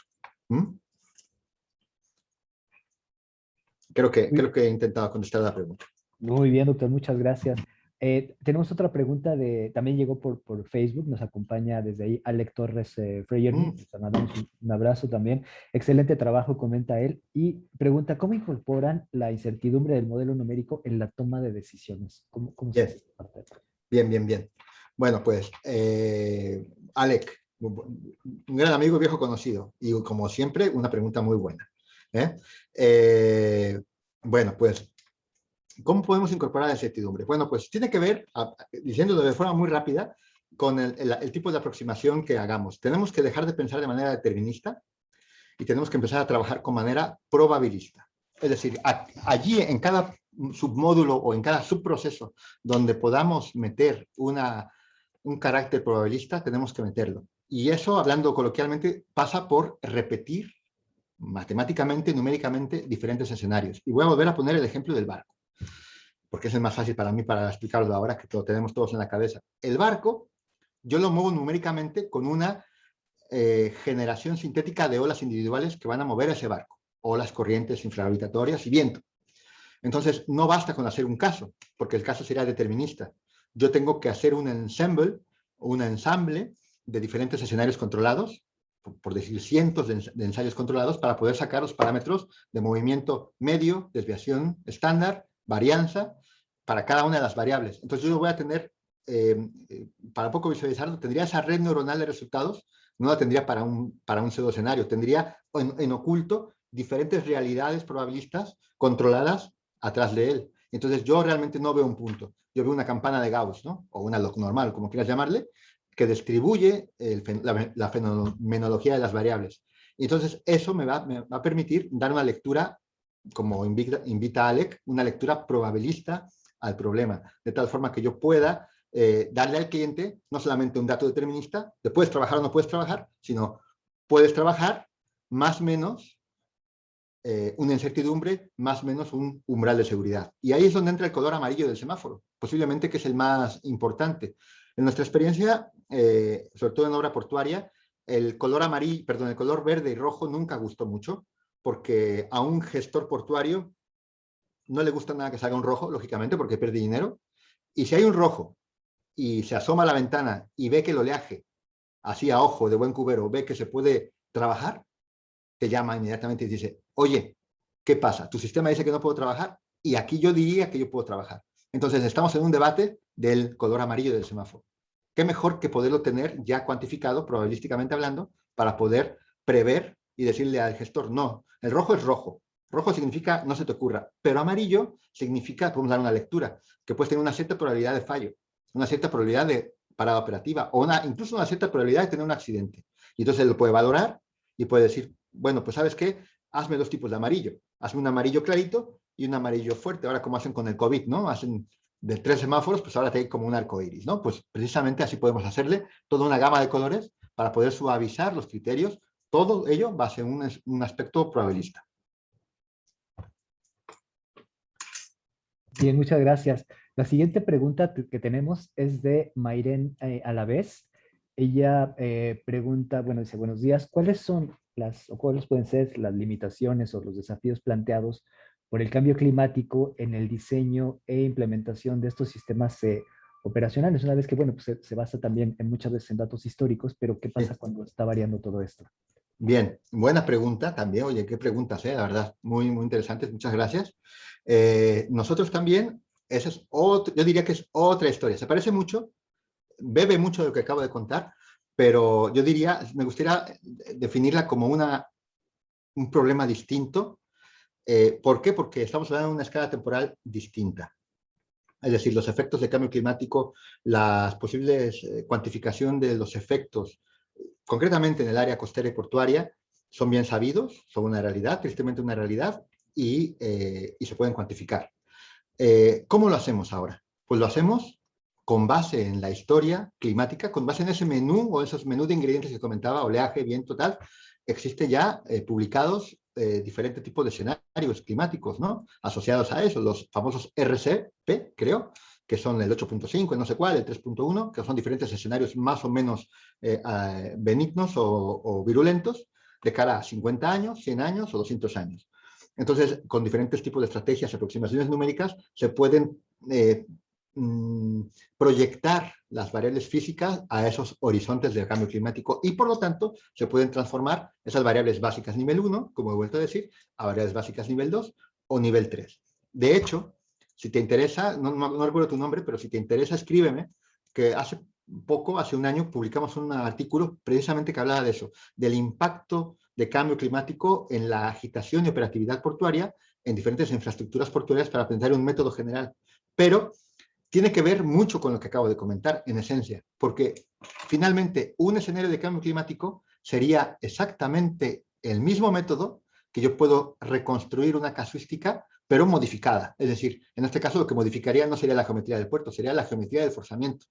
Si es un cambio por nivel del mar, pues yo tendría que ejecutar mis casos geométricos con un nivel del mar baja mar, media marea, pleamar y tal vez la marea del RCP 8.5, que es un metro más dentro de 200 años, ¿no? También, entonces, eso sería un catálogo más. Entonces, con ese catálogo lo puedo invocar cuando yo quiera y puedo, por lo tanto, obtener la información a futuro, cuantificar y, lo más importante, establecer medidas de mitigación duras, ecoingeniería o medioambientales, o urbanísticas, o la que yo quiera o la que yo pueda. Pero se puede hacer perfectamente y pasa en gran parte por el método, nuevamente el método de hibridación. Pero bueno, es mucho más complejo. Si a esa persona le interesa o a quien quiera, pues me puede escribir, le puedo mandar la referencia de la información de cambio climático, que tenemos un grupo muy importante en ello aquí. Muchas gracias, claro, tenemos también los datos que nos compartiste de contacto, a ver si al final podemos recordarlos también un poquito para que tomemos nota de aquellos que estén interesados en conectar contigo para darle seguimiento a este y otros temas que nos has compartido. Pregunta Julio Soriano, bueno, primero comenta, gracias doctor Gabriel por una excelente presentación. Es evidente, comenta que el análisis y tratamiento de las condiciones meteo-oceanográficas y su interacción es sumamente importante para la gestión costera y portuaria en obras, en operaciones, en fin, en todo este campo que nos comentas. Y la pregunta es, ¿cuáles son los requerimientos para la implementación de este tipo de herramientas? ¿Cuál sería su factibilidad o alternativas para su implementación en algún caso en México, por ejemplo, teniendo a lo mejor como condición falta de este tipo de información? Bien. ¿Cómo podría ser una buena alternativa? Bien, muy buena pregunta también. Me recuerda a una pregunta, es la pregunta típica que tenemos que contestar. Por ejemplo, cuando me llamaron por teléfono de la empresa Dragados para decir, tenemos que construir el puerto de Aberdeen, ¿qué información necesitamos? ¿No? Primero, lo podemos hacer y luego, ¿qué información base necesitamos para poderlo echar a andar con los métodos que tú manejas? Entonces, yo diría que sorprendentemente son pocos. Lo más importante es los datos. Volvemos otra vez al tema de los datos. Lo más importante es poder contar con datos de primera mano que estén muy bien caracterizados en la zona de estudio. Hablando de México, afortunadamente contamos con el Instituto de Ingeniería como un gran proveedor de datos meteoceanográficos, los institutos oceanográficos, lógicamente, de la UNAM, el grupo, ahora que estaba Alec, que me hizo la pregunta, Cristian, en fin, Paulo, que están allí, también un grupo excelente y que también controlan muchísimo y dan productos climáticos de altísimo nivel. Bueno, pues allí hay una fuente de información. Afortunadamente México ya tiene una soberanía en ese aspecto, lo cual, genial. Lo más difícil ya lo tenemos. Oleaje, viento, nivel del mar, corrientes, sin ningún tipo de problema. Entonces, a partir de ahí, yo diría que el siguiente paso es poder tener bien caracterizada la zona de estudio. Es decir, tener bien medido aspectos batimétricos, aspectos constructivos, y en caso de una construcción, y aspectos históricos en ese sentido, ¿no? Si es una playa, pues saber su evolución, el tipo de material, Si es una obra, pues saber perfectamente los planos de obra, la batimetría, es decir, la información del lugar de interés, que también creo que con los medios actuales se puede perfectamente medir y con muchísimo nivel, ¿no? Yo también tengo colegas en la Comisión Federal de Electricidad y allí yo sé que trabajan con mediciones directas, ¿no? En campo, muy bien, sacando ese tipo de información, por lo tanto también hay soberanía en ese aspecto y se puede generar. Entonces, sorprendentemente yo diría que quitando algunas cosas adicionales, con poca información realmente se puede generar esto. Ahora, ¿qué es lo difícil? La algoritmia. Lo difícil es la ciencia matemática que puede estar embebida aquí. Pero tampoco es tan complicada, es decir, las publicaciones ahí están disponibles, se pueden reproducir y sobre todo la parte filosófica del método también se puede reproducir. En este caso, a Julio, recuerdo que se llamaba, le recomiendo que se revise el paper de Paula que invoqué allí en la presentación. Si no lo tiene, yo también se lo puedo aportar. Y ahí yo creo que abres un poco la puerta para este tipo de sistemas, para implementarlo, en este caso, en nuestro país, ¿no? Pero, repito, yo creo que sorprendentemente se requiere poca información. Ah, bueno, y me falta, lógicamente, y hay que ser coherente con lo que uno dice, información instrumental. No se nos olvide que allá donde vayamos a trabajar, como parte del pliego, esa es una recomendación, ¿eh? Hay que cuantificar y hay que valorar económicamente, medir. Si uno va a hacer un puerto, si uno va a hacer una playa, si uno va a hacer un sistema de lo que sea, realmente el gasto que supone una buena instrumentación, hablando en euros, una buena instrumentación del puerto de África puede llegar a costar, igual me columpio un poco, pero entre 10.000 y 40.000 euros. Vale, mucho dinero, 40.000 euros. Pero comparado con los beneficios que puede llegar a tener en una obra, que puede llegar a tener millones o miles de euros, pues es nada. Entonces, realmente, nosotros tenemos como técnicos, como docentes o como académicos, tenemos que convencer a los clientes, a los tomadores de decisiones, que no basta con crear, sino hay que medir. Y como dije en la primera pregunta, la medición es lo que nos va a dar fiabilidad, lo que nos va a determinar que lo que estamos promoviendo o vendiendo realmente es real y es factible y también controlar las incertidumbres, ¿no? Al final. Correcto, muy bien. Muy vinculado con esto que comentas, con esta respuesta que nos das. Podría ligar dos comentarios y preguntas. Una de Olga Xochitl Cisneros, si quieres te la hago corto y después la ligamos con la siguiente. Ella pregunta, ya comenzaste ahorita a identificar algunos grupos y instituciones que están trabajando ya con con este campo en México, pero también, bueno, si existe o si hay conocimiento con otros y contacto con otros grupos en el continente americano con Sí. esta metodología, atendiendo también pues un poco a la presencia de interesados en diferentes países de nuestro continente. Y Luis Chapela pregunta, bueno, dice, hola Gabriel, qué gusto escuchar tus presentaciones nuevamente. Él tiene dos preguntas. Una se liga con esta parte que comentas de la incertidumbre. Dice, bueno, ¿cuáles son los factores ambientales que más pueden reducir la certeza de tu pronóstico? Es decir, ¿cuáles variables no están consideradas y cómo puedes cuantificar la incertidumbre, por ejemplo, de un tsunami, de un sismo o de un huracán, digamos, no como estos datos que podemos tener a la mano los históricos?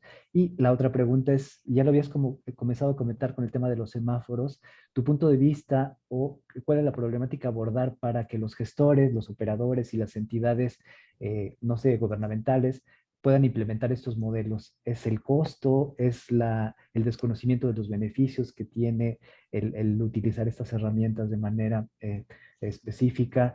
¿Cuál podrían ser como tus comentarios al respecto? Muy bien, también me encantan las preguntas. Gracias a ambos y un saludo a Luis, buen amigo, muy buen amigo y que hace muchísimo que no coincidimos. Espero que algún día volvamos a coincidir. Pero bueno, estamos en contacto siempre. Entonces voy a contestar primero a Olga. Muchas gracias por tus comentarios.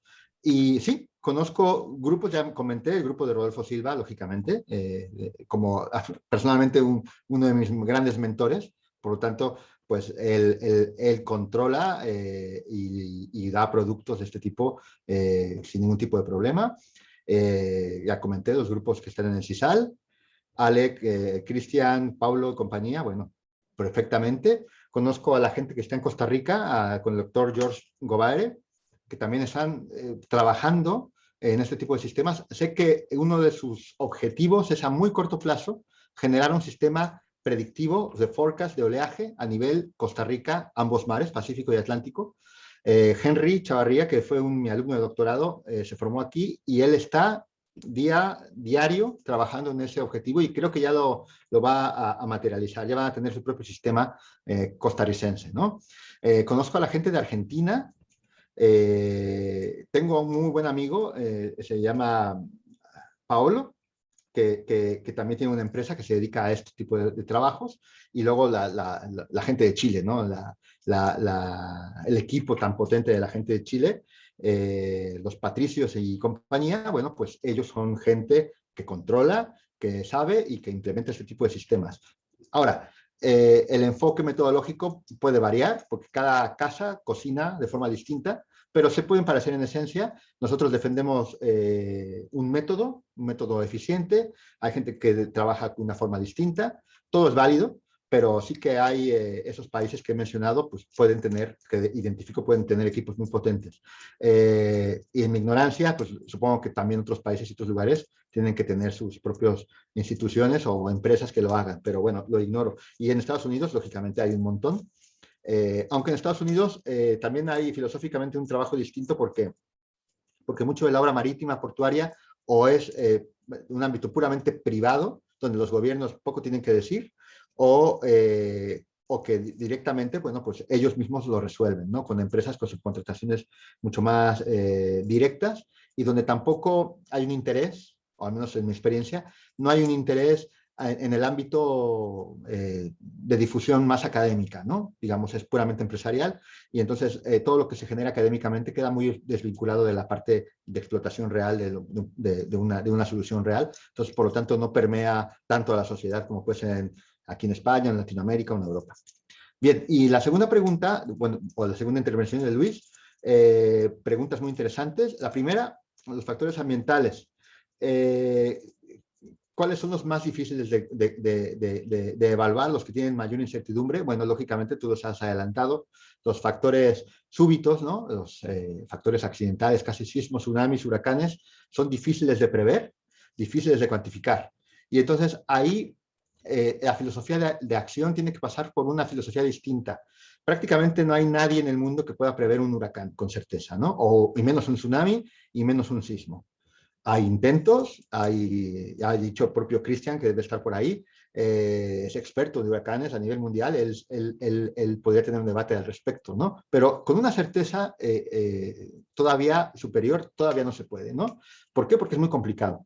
Pero lo que sí se puede hacer es generar escenarios, y volvemos un poco a la idea de escenarios.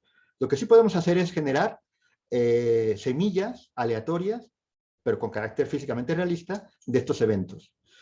Podemos generar una semilla de cientos de miles de huracanes en el Golfo de México para tener un catálogo preejecutado o para tener un catálogo de conocimiento predictivo de los efectos. Podemos, al igual hacer eso, podemos evaluar, lo hemos hecho de hecho aquí en el Leche Cantabria, diferentes fallas a nivel mundial, fallas geológicas, marinas, para poder evaluar con base en los diferentes movimientos que pueda tener la falla, con los diferentes parámetros que controlan los diferentes tipos de fallas, poder inferir un tipo de movimiento de la masa de agua, generar un tsunami y trasladarlo numéricamente a costa. Por lo tanto, podemos tener un sistema de predicción de tsunami en costa, basado también en un precocinado de casos. De hecho, tenemos un proyecto que se llama SUSI, creo, quien le interese lo puede ver o me lo puede escribir, que es un aplicativo móvil, donde en el móvil te llega, o en el teléfono celular, vaya, que te llega el mensaje de alerta temprana por tsunami, cuantificado también a la altura de inundación. Pero sí, es muy difícil este tipo de eventos porque son súbitos. Y ahora ligo a tu pregunta con algo más filosófico. Hay un concepto que se llama la famosa cascada de incertidumbre, ¿no? Todo tiene su incertidumbre, todo tiene su fallo, y como decía al principio, me parece casi magia negra, ¿no? Que podamos mover un barco con cierta certeza cuando estamos viendo un oleaje en el Mar del Norte, ¿no? Que está lejísimos. ¿Cómo podemos tener esa certeza? Pues porque controlamos cada parte de incertidumbre y poderlo capar o limitar, calibrar o validar. Entonces, si vamos validando cada pequeño paso que damos, vamos sabiendo cuándo nos vamos equivocando y vamos heredando ese error. Heredando el error numérico fuera, heredando el error de propagación, el error de agitación, el error del movimiento de barco, y la suma más o menos lineal o directa proporcional a ese error, es el error que estamos cometiendo. Y luego lo volvemos a revalidar finalmente. Y entonces sacamos los famosos scatterplot o los famosos estadísticos generales de bondad del modelo y podemos decir nos equivocamos con un R cuadrado del 0,8. ¿Con eso es suficiente? Pues es suficiente. Y luego, ligando a lo que decía Alec, pues si tengo un R cuadrado de 0,8 más menos una media, una desviación estándar, ¿no? Podría ser perfectamente válida. Pero sí, yo diría que la respuesta rápida, todas las variables tienen incertidumbre y las más difíciles, lógicamente, son las de las accidentales, las súbitas. Y luego, últimamente, perdón, los gestores. Bueno, un tema más político, interesante, pero yo creo que tiene que ver un poco con todo lo que dices. No es muy caro hacer este tipo de sistemas, no es muy caro vender ese tipo de sistemas. Es decir, repito, para el beneficio económico que van a obtener es muy poco. Yo creo que tiene que ver más con una inercia de desconocimiento y una falta generacional, tal vez, de poder entender y poder creernos como sociedad que, vaya, faltaba más decirlo, que la ciencia resuelve los problemas, ¿no? Y eso nos podemos meter en un jardín político bastante interesante, que prefiero callarme. Pero va por ahí el tema, va por ahí, que es un desconocimiento de los beneficios o una sí, un desconocimiento, digámoslo así, de cómo funciona la ciencia, justamente con respecto a las preguntas que me han hecho, cómo lo valido, cómo me lo creo, bueno, que sea creíble, ¿no? Bueno, pues posiblemente los gestores, los tomadores de decisiones están muy lejos todavía, en algunos casos, de poderlo entender. Sí, de verdad que es todo un tema lo que nos estás ahorita compartiendo. Se nos está acabando el tiempo y hay todavía bastantes pues intervenciones. Yo creo que no nos va a dar tiempo de ir atendiendo una a una, pero sí me gustaría de alguna forma, como de manera panorámica, comentarte algunas de ellas y dejar un espacio ahora para que puedas comentar estas que tenemos al respecto. Comenta Isabel Vidal, por ejemplo, que si en tu experiencia en el uso de los sistemas de alarma durante la construcción el hecho de tener estos sistemas predictivos ha tenido algún impacto en los contratos de seguro de obra. Interesante también el aspecto económico. Cristian Appendini también te manda saludos desde Mérida, muy atento también a la plática. Saludos, Cristian. Rosalino Garciaves también, pues muy también activo, preguntando y comentando. Raquel Costas dice, enhorabuena por la presentación, muy interesante su contenido y una gran exposición. Gracias y saludos desde Galicia para ti y para todos los asistentes. Alberto Rojas Rueda comenta, muy interesante y didáctica la plática, muchísimas gracias, te agradece también. Y Rosalino Garciaves, que decía que comentaba y preguntaba algunas cosas, decía, bueno, en un puerto, atendiendo un poquito a lo que comentabas ahora, con los costos y la experiencia y la utilidad de estas herramientas. En un puerto, dice, los pilotos de puerto son quienes mejor conocen las corrientes, las mareas o el mar de fondo existentes en un puerto. Son gente experimentada a quienes se les puede pedir o complementar mucha información. ¿De qué forma, por ejemplo, tal vez como ir haciendo ya una especie de cierre, todas estas Sí. herramientas y toda esta metodología y todos estos sistemas se pueden complementar con el conocimiento, con la experiencia Claro. personal acumulada? Coméntanos algo al respecto. Muy bien. Oye, bueno, insisto, me encantan las preguntas. Las preguntas, no crean que están preparadas, porque veo muchos amigos aquí, pero no los conozco a todos. De ninguna forma, claro. Y también saludos a Raquel, ya también con ganas de ver su trabajo doctoral, que yo creo que ya lo va a terminar. Bueno, un buen amigo Cristian. Veo también, no sé si lo mencionaste, pero también veo a José Ramón Iribarren, le mando un gran abrazo, que también hace ya da ganas de vernos las caras un día, cuando acabe todo esto. En fin, bueno, es muy interesante esta pregunta porque efectivamente los que más saben son los que están junto al mar 24 horas al día. La gente, los pescadores, los operadores, pilotos, en fin, la gente que está junto al mar. Y esos son los que controlan realmente de lo que ocurre y los que tienen esa visión. Entonces, la gran pregunta es una información muy valiosa, una información que casi generacional que se puede llegar a perder.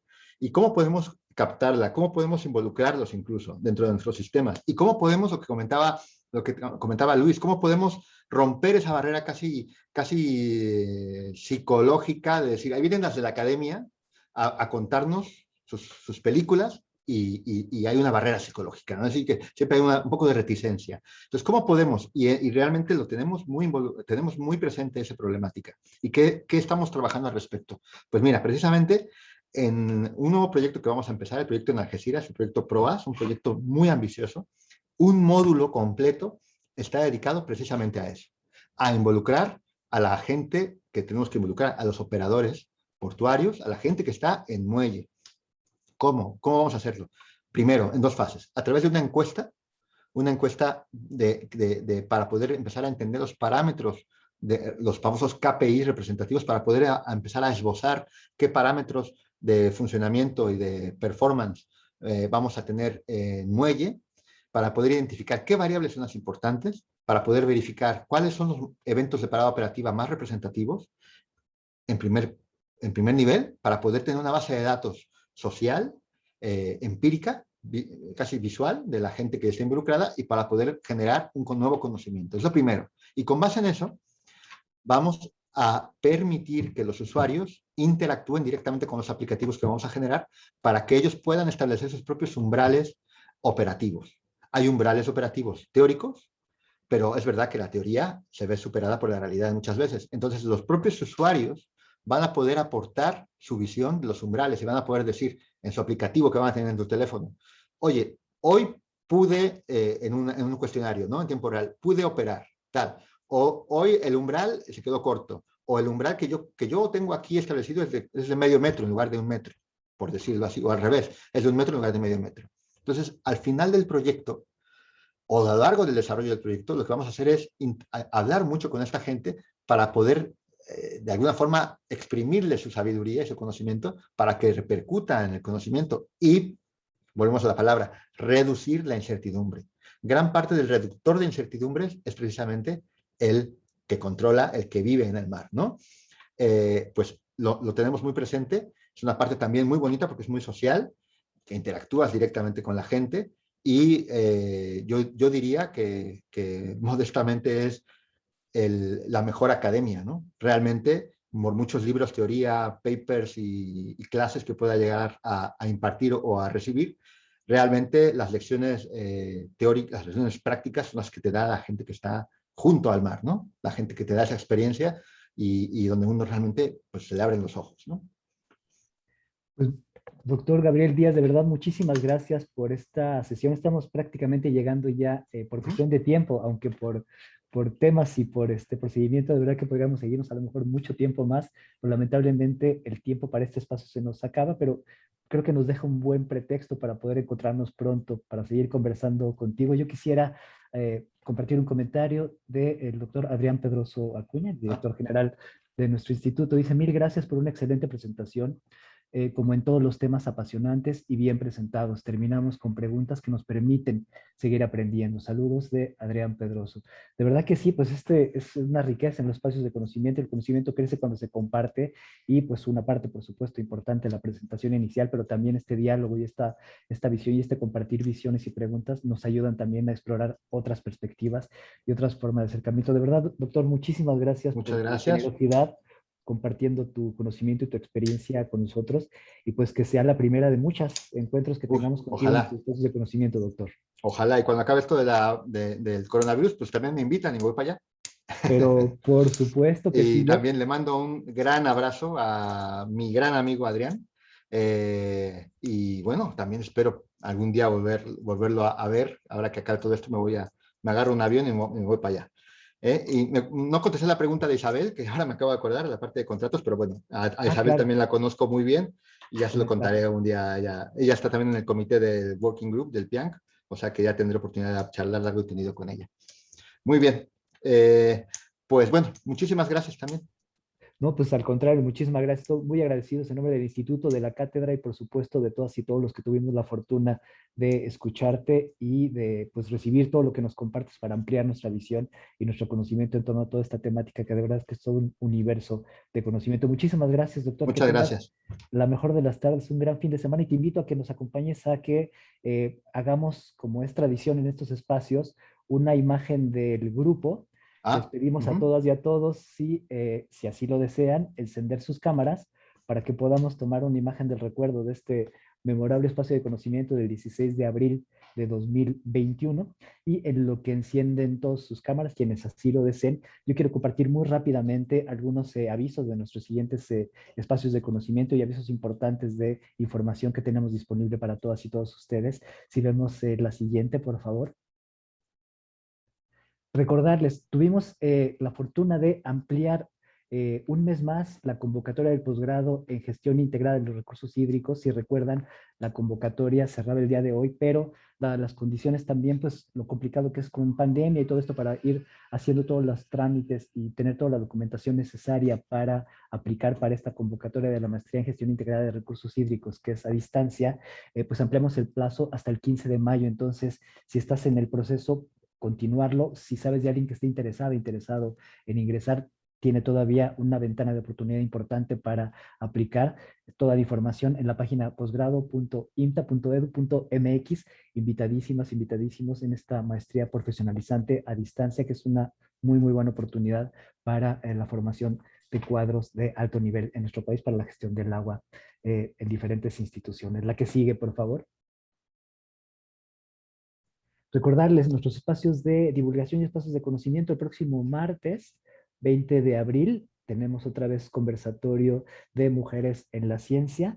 Esta vez, pues el enfoque, las dificultades o los retos que tiene el trabajar con otras áreas del conocimiento, esta integración interdisciplinaria, transdisciplinaria o de las diferentes formas de integrarnos con diferentes campos de conocimiento. Estará con nosotros Pamela Iskra Mejía Estrada, Sofía Garrido Hoyos y Citlali Astudillo Enríquez, de diferentes áreas del conocimiento del Instituto Mexicano de Tecnología del Agua, haciendo este conversatorio a partir de las 17 horas. El registro ya está abierto en la página de la Cátedra UNESCO INTA, en la Universidad del Conocimiento. Invitadísimas, invitadísimos todos a registrarse en este espacio de divulgación desde la nube. La que sigue, por favor. Los invitamos el próximo viernes también, invitadísimos, a la charla del doctor Martín Alfonso Gutiérrez López de la Universidad de Querétaro. Él estará abordando el significado físico de los parámetros en los eventos extremos, continuando con estos espacios de conocimiento para todas y todos ustedes. El registro también está ya abierto en atl.org.mx. Te recomiendo hacerlo lo más pronto posible para que asegures tu espacio y tu lugar a la misma hora que este espacio, a las 10 de la mañana, el 23 de abril, el próximo viernes. La que sigue, por favor. Y a la siguiente semana ya tenemos listo también el 14 de mayo un espacio de conocimiento con un colaborador del instituto, del INTA, Rodrigo Santos Telles, con un proceso bien interesante de monitoreo de parámetros hidráulicos y de calidad del agua de bajo costo y de fácil acceso que está desarrollándose como una alternativa de innovación tecnológica para la gestión sustentable y sostenible del agua en nuestro país. Rodrigo Santos, con esta metodología, el registro ya también está abierto y los invitamos muy cordialmente. La que sigue, por favor, a que sigan acompañándonos, leyéndonos, por supuesto, en nuestra columna Perspectivas que publicamos todas las semanas en estos textos de análisis. Esta semana, los retos de la seguridad informática en la digitalización un texto de Laurent Corti, coordinador de hidráulica del instituto, un texto de lo más interesante. Los invitamos a leerlo, a opinar, a proponernos temas cada semana. Todos los lunes tenemos temas de la primera relevancia y todos invitados, invitadas a que nos lean y que nos acompañen en la página institucional, la que sigue, por favor, donde pueden encontrar muchísima más información, pueden encontrar nuestra gaceta, invitaciones a cursos como el que tenemos en pantalla, este curso sobre el marco legal de las aguas nacionales en este momento y las posibles transformaciones. Ya está abierta la convocatoria también en la página de educación continua. Y además de este curso, tenemos muchos cursos más para diferentes especialidades y diferentes disciplinas del agua. La que sigue, por favor. Recordarles nuestras redes sociales y que nos acompañen en el sitio donde tenemos, les comentaba, nuestro reporte anual, tenemos la Gaceta Institucional para conocer más de las actividades del instituto y toda esa información abierta y pública para todas y todos ustedes interesados en las temáticas del agua. Creo que esta es la última y con esta podemos dejar de compartir la pantalla con la presentación y invitarles entonces a que hagamos esta toma compartida de galería. Vamos a poner esta visión de galería con nuestros colegas del área de comunicación y a la cuenta de 3, pues como es tradicional, regalarnos una gran sonrisa para el resto de colegas que nos acompañaron en este espacio, en agradecimiento también al doctor Gabriel Díaz y para todos nosotros por la fortuna de haber compartido y haber dedicado de la mejor manera este tiempo que estuvimos juntos para ampliar nuestra visión en torno a los temas fundamentales del agua. Entonces, a la cuenta de 3 nos regalamos esta gran sonrisa. Y 1, 2 y 3. Y con esta nos despedimos con una sonrisa de viernes, a lo mejor saludándonos, sonrisa de viernes, empieza fin de semana, a lo mejor ya para Gabriel está más cerquita porque ya es más tarde, pero pues nosotros tenemos todavía un día de trabajo de frente, pero tenemos un gran fin de semana para aprovechar y sobre todo también para que nos cuidemos mucho, para que muy pronto regresemos a una normalidad en la que podamos estar de nuevo juntos físicamente. Nos vemos en el siguiente espacio de conocimiento. Que tengan de verdad la mejor de las tardes y el mejor fin de semana. Hasta pronto.